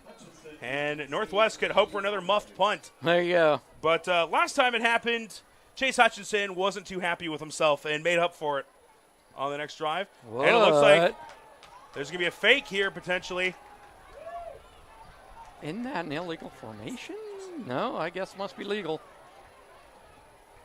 And I'm honestly kind of surprised no one's calling a timeout. Fire Valley, I would have called it right away, but the play clock's still going. Now do they shift back? Nope.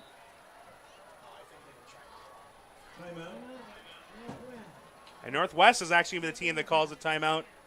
And a lot of people look confused on the play call. So it ends up honestly going as a waste because that's also a timeout you are probably going to end up needing in a close game like this. Yeah. I'm a little confused by it. You know, if you're going to call something like that, run it. You know, it's your defense isn't going to jump. I guess they were hoping for that. That would have given them first down. And they'll be back in normal punt formation.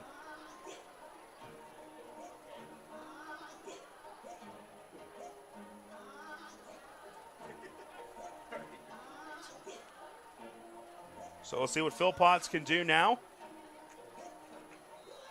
Hutchison goes back deep to return.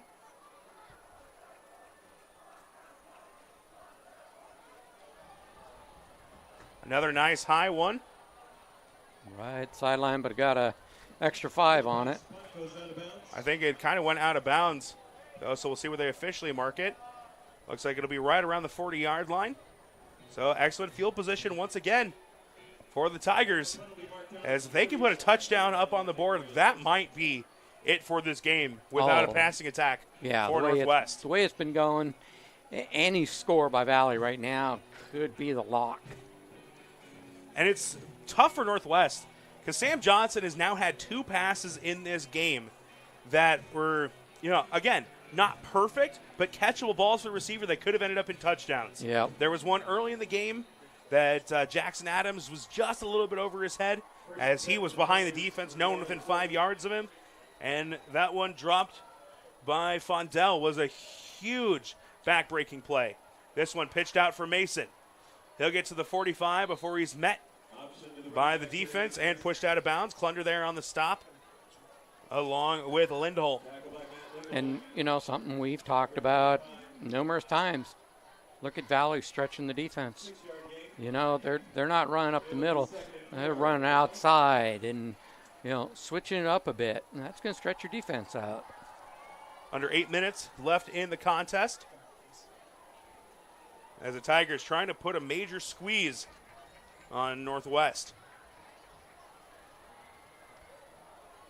High snap, given off to Mason. Gets a stiff arm out there, but good recovery, and the tackle brought in by Cale Winter. And that's a tough tackle because he could have grabbed him by the shoulder pads, but he would have got hit with a horse collar. So he had to kind of work his way down the body and then grab the legs. Update from across town over at Waukee High School. Was a 7-0 score, 19 straight points for Ankeny. Has made it a 19-7 score. Most recently, a snap over the punter's head for Waukee, going as a safety. Oh, no. So Ankeny in control of that one, trying to thwart off the upset. And the Tigers trying to do the same here. A nice fake. Oh, what a call. As they got Eli Moses hard on that one. Provenza gets the first and is into Wolf territory as the clock ticks down to about 7 minutes left. And watch this replay because Northwest is blitzing, and they run right past it. They ran by it because they ran outside the tackle. And Provenza's done that a couple times now today where he's faked the outside run, did it on his touchdown. Yeah. And he's had a very solid performance here tonight in the second half. Yeah, that's a good read by the quarterback. Price going in motion, fakes it to him, gives off to Mason, and he's going to be brought down for a short gain as he's dropped by Zarkowski. Goes for about a gain of 2, 2nd and 8. Southeast Polk taking it to Dowling. They did trail 17-14. And now 21 unanswered points later, they're up 35-17. Just under 8 yards to go for the Tigers.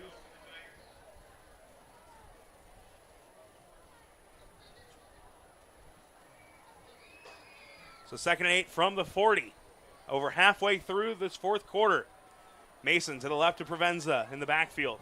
Safety blitz coming in, and they're going to pitch it out.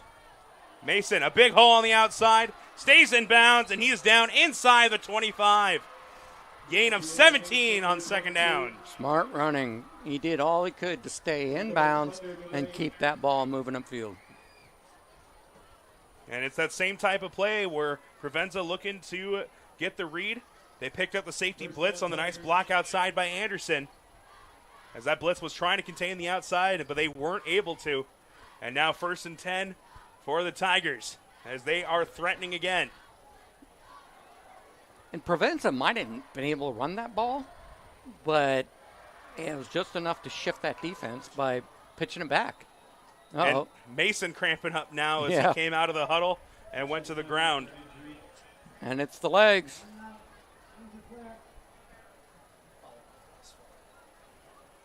So 5:45 left in the game as both teams will head to the sideline once again. And Valley has just shown some really good play calling. And, this coaching staff's been around for a long time. I mentioned before, Coach Swenson in his 27th year at the helm of the Tigers. Right. I think he knows how to call a game because I'd have to question how many losing seasons he's ever had. Took him to the state championship in 2019, coming up just short against arch rival Dowling in a very exciting game. I remember that was the first state championship ever called. And to get to see Valley Dowling. Yeah, it's huge.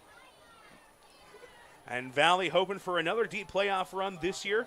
Like I mentioned before, a lot of changes for them. Eli Reardon, who felt like he was a part of the program forever. Yeah. Finally graduating in the class of 2022. And now a lot of new talent. Well, good coach. He develops players as he's running the current team, and the developed players stepped up into their new roles. Provenza under center this time. Turns around, direct handoff to Head. He'll be spun down around the outside. Cale Winter there on the stop. And he's quick. That's a nice little switch out there. A little bit of thunder and lightning. Yeah. This rushing attack. We could call him that. Looks like Hunter Smith forced him out of bounds. 2nd and 2. Clock ticks down to about 5 minutes left in the game. There's been a lot of turnovers in this game. Can Northwest force one more to try and give themselves a shot? The way Valley's moving the ball, Northwest needs a turnover. Fake the handoff, give it up to Head, up the middle. Enough for the first.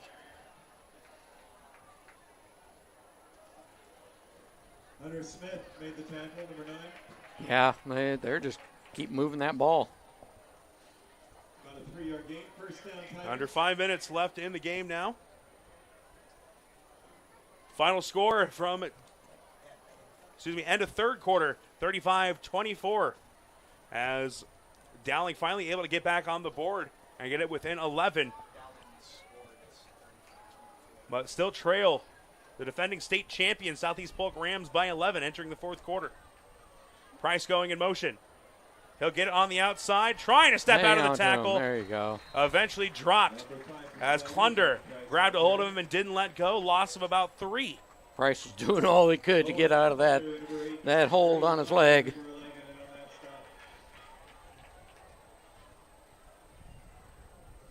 It'll bring the ball back to the 19. Officially goes as a loss of 5 on first down. And the big thing for Valley, too, is just keep taking time off that clock. Yep. Yeah, they're in no hurry to break the huddle. Yeah, they're getting the line at 10 seconds. So they're doing a good job of clock management. Provenza hands this one off. Oh, it's swallowed up in the backfield. Damon Head tackled for a loss. Blitz call. Looked like. Whatever it was a jailbreak on him. Cale Winter with another big play. Loss of 3. I take it back. Wasn't even a blitz. He just sidestepped the blocker. And Cale Winter, a wrestler, and you could see the body takedown a little bit on that play. Yeah, he knew what he was doing there. And the sideline for Valley actually wanted an unnecessary roughness flag on that one. A couple coaches stepping onto the field as he got tossed. Well, not just the toss, but, a couple players kind of piled on him. And I can see where Valley is coming from, but I was watching for it too. Valley will use their second timeout of the half. But only 3 minutes. 2:59 left in the game. Valley sitting on a third down. Yeah, this is going to be a fight to the end, which we would expect out of these two teams. It'll be 3rd and 19 coming up from the 23-yard line. Need to get inside the 5 to convert. And I would expect we're going to see the kicking unit if it goes the 4th. Yeah. If I were coaching, I would definitely try to put the 3 up as the insurance piece. And the big thing is you make it, you probably have the win. Right. You miss it, Northwest has a chance to go down and tie this thing up. All right, but you got to take a shot at it because that little insurance policy right there could make the game. So defense back out on the field. We'll see what Coach Swenson and this offense can draw up on 3rd and 19. Yeah, they may go for the end zone and just try to catch Northwest off guard, thinking that they're going to run the clock. Hey, take a shot. Depends on their kicker. You know, he's been kicking some really nice extra points, and the kickoff's been fantastic. He's got the leg. Head is going to take the handoff right up the middle, gain about 2 yards. And if I'm Northwest, I take a timeout, and that's And they are. Yep. That's exactly what the case is. They use their second timeout with 2:52. So this kick could decide the game. Well, and I look back at that punt formation they did, and they had to call the timeout. You said it. They may need that, and they could use it. Well, we'll see. We'll see. And we've talked about it a couple times that on these punt formations, Northwest has gotten within a step Yeah, they of have. blocking a kick. Yeah. Can they get someone coming from the outside and at least get a piece of it? Yeah, that would be a big one too. And the kicker's swinging out there, so he's ready to come in. Yep, he's lining up and swinging the leg, so they're going to kick this one. Did miss a field goal earlier, but waved off due to an encroachment call. Right. So can Stein pretty much ice this game with just under 3 minutes left? He's had a good leg.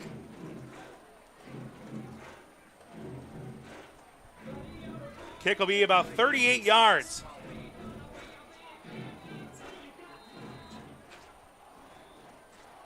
Now, don't jump. Snap is good. A hold is good. Kick is up. And good. It is good. A big play for Valley. Yep. There's your little insurance policy.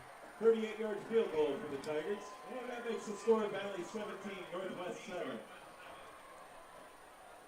Yeah, that's a big score right there. That could help lock it up. It's not done, but it can help. Makes the score now 17-7 with 2:48 left in the contest. And it is now or never. And you see lights in the parking lot. Who would leave a game like this? Forget the traffic. Take your time. Enjoy the game. That's just a pet peeve of mine. I for all the different sporting events I've been to, I hate leaving a game early. I'll leave late and follow the traffic, but I want to see the whole game and support these guys all the way to the end. But that's their choice. All right, let's keep enjoying this game. It has been a very good game. Definitely a rival game for these guys. Mm-hmm. Not quite the shootout of last year, but they've been battling it. And for two teams with brand new offenses, not a huge surprise to see a little bit of a defensive battle while you kind of figure things out. Right. This one fielded at about the 10-yard line. Brought up past the 25. And Carter will bring it out to about the 26. And this could be the final opportunity for the Northwest offense. 2:43 left in the game. They got to score and score quick. Yeah. You know, and it's really tough because they never really established a passing game. So now you're in a situation where you need to be passing and you don't have it. And you don't really want to go out there and throw 3 incompletes and 3 and out. Now you'd have to go for it on 4th in this situation. Johnson, play There's action pass pass. 1. Johnson rolls to his left, throws it out of the reach of the intended receiver as Fendel was the intended receiver.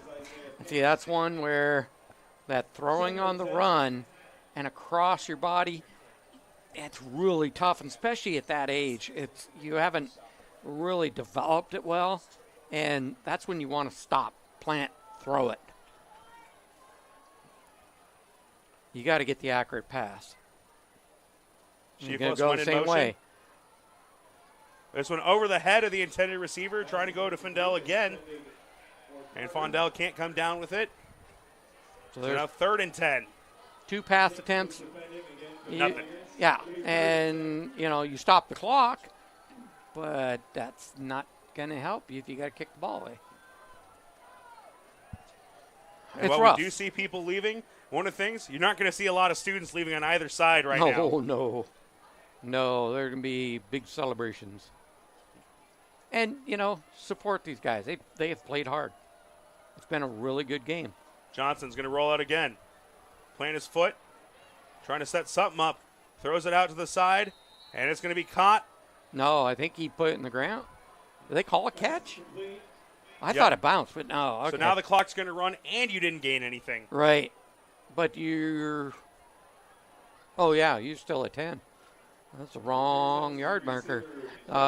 Yeah, you got nothing out of it. Just if it hit the ground. In fact, if the player has knee on the ground, he should have just dropped it. Yep. Johnson rolling out again. Under pressure this time. Delivers this one downfield. Comes up short. And that'll be a turnover on downs. There it is. And that'll be enough to do this one in.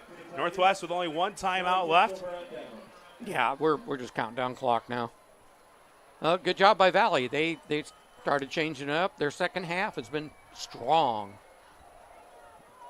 And it's not going to get any easier for Northwest as they will take on Dowling next week, who, as it stands right now, could be coming off a tough loss against Southeast Polk, an 11-point game going into the fourth. We'll try to bring you updates as we get them. Yeah, they'll come in unhappy, but are they vulnerable? You never know. Southeast Polk is a strong team, so. The defending state champions for a reason have come into the season ranked number 2. Oh, look at that. They got him out of bounds. Another handoff to Head. He picks up about 7. Several Wolves involved in that tackle, led by Hunter Smith, number 9. As the clock does stop at 1:46. They'll give him 5 on the carry. And Mason actually back into the game now. Great to see that it was just some cramping issues more than likely. Yeah, I just looked down. Mason's a sophomore. Yep. Wow. He's got some good future ahead of him.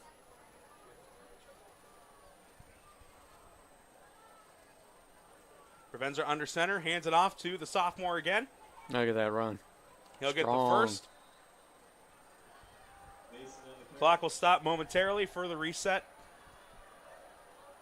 And Valley is going to come away with the Week 1 win.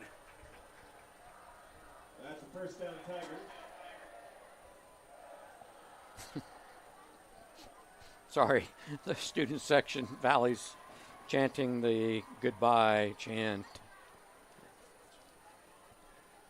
Provenza will come up under center once again.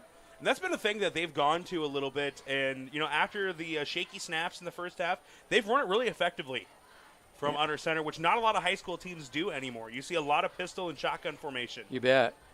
But, if you're struggling with that snap, get them up there. Get the solid snap and go from there. Yeah, ton of credit to the Valley offense and coaching staff to make adjustments. Valley played a solid second half. And I always like to award a player of the game. I think for this one, Eli Moses on that defensive line for Northwest has been solid throughout the game, got the game off with a great start with the early sack, and has been great on containment. But just overall, it hasn't been enough. Would you give it over Grisham? I think with Grisham, he had a great first half, but he was held under 15 yards in the second half, had a fumble, a big turnover. And Moses, he's made key plays. So, let's go Moses. Valley will use their final timeout here on a second down just to avoid the 5-yard penalty. But the Tigers will pick up the Week 1 win and could rise in the rankings as either Southeast Polk or Dowling's going to go down tonight. And a solid team victory. No one player really kind of took control of this game.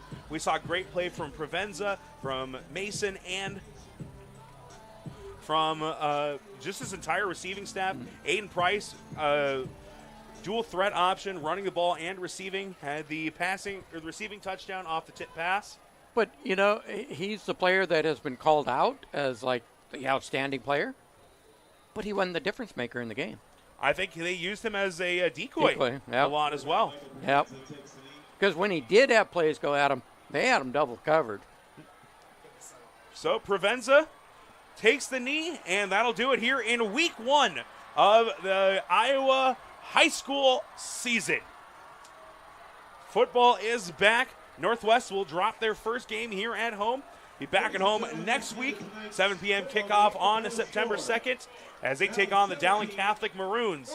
As their schedule won't get any easier moving forward, games with Ankeny Centennial, and Southeast Polk on the docket in the future as well. And Johnston in there too. So the CIML continues to be unforgiving. Valley captures the win here. A big field goal late in the game, securing the victory. And we're going to take a short ad break before we come back for final thoughts for tonight's game.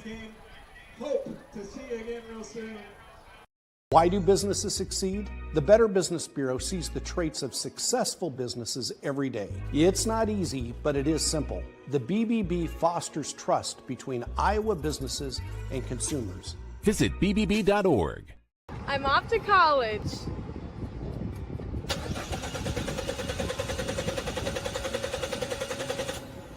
Oh, rats. Hi, Joe the Car Guy with a reminder. Before you send your kids off to school, set up an appointment with Westside Auto.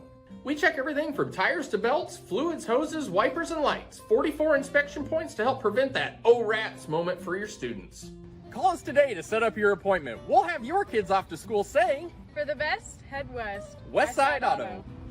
Over 1,300 vehicles on Waukee, Chevy.com. Schottenkirk Chevy Waukee. If we don't have it, you can build it. Newly expanded service department means we're hiring. See the openings on Waukee, Chevy.com. Schottenkirk Chevy Waukee. WaukeeChevy.com. Hi, this is Chris from Fireplace Superstore, and it's going to be an interesting patio furniture season this year. We have ordered a ton of merchandise, but due to supply chain issues, it's coming in a truckload at a time all summer long. If you want the best patio furniture, check early and check often. If you want to custom order your furniture, get in here as soon as you can to give your furniture the best chance to arrive this summer. Fireplace Superstore, Iowa's best patio furniture selection, just east of I-35 on Douglas Avenue. We all love a good win, however small or ordinary. Losing track of time, finding yourself with a few extra dollars in your pocket, soaking up the perfect Iowa day. These are the everyday delights and small victories that make us smile. These are the moments that connect us all as Iowans. And these are the moments that, more often than not, start with Iowa's farm families and the corn they're growing. Because when corn grows Iowa, Iowans win. Valley captures the win here on the road, taking down the host Northwest Wolves, move to 1-0 on the first week of the season.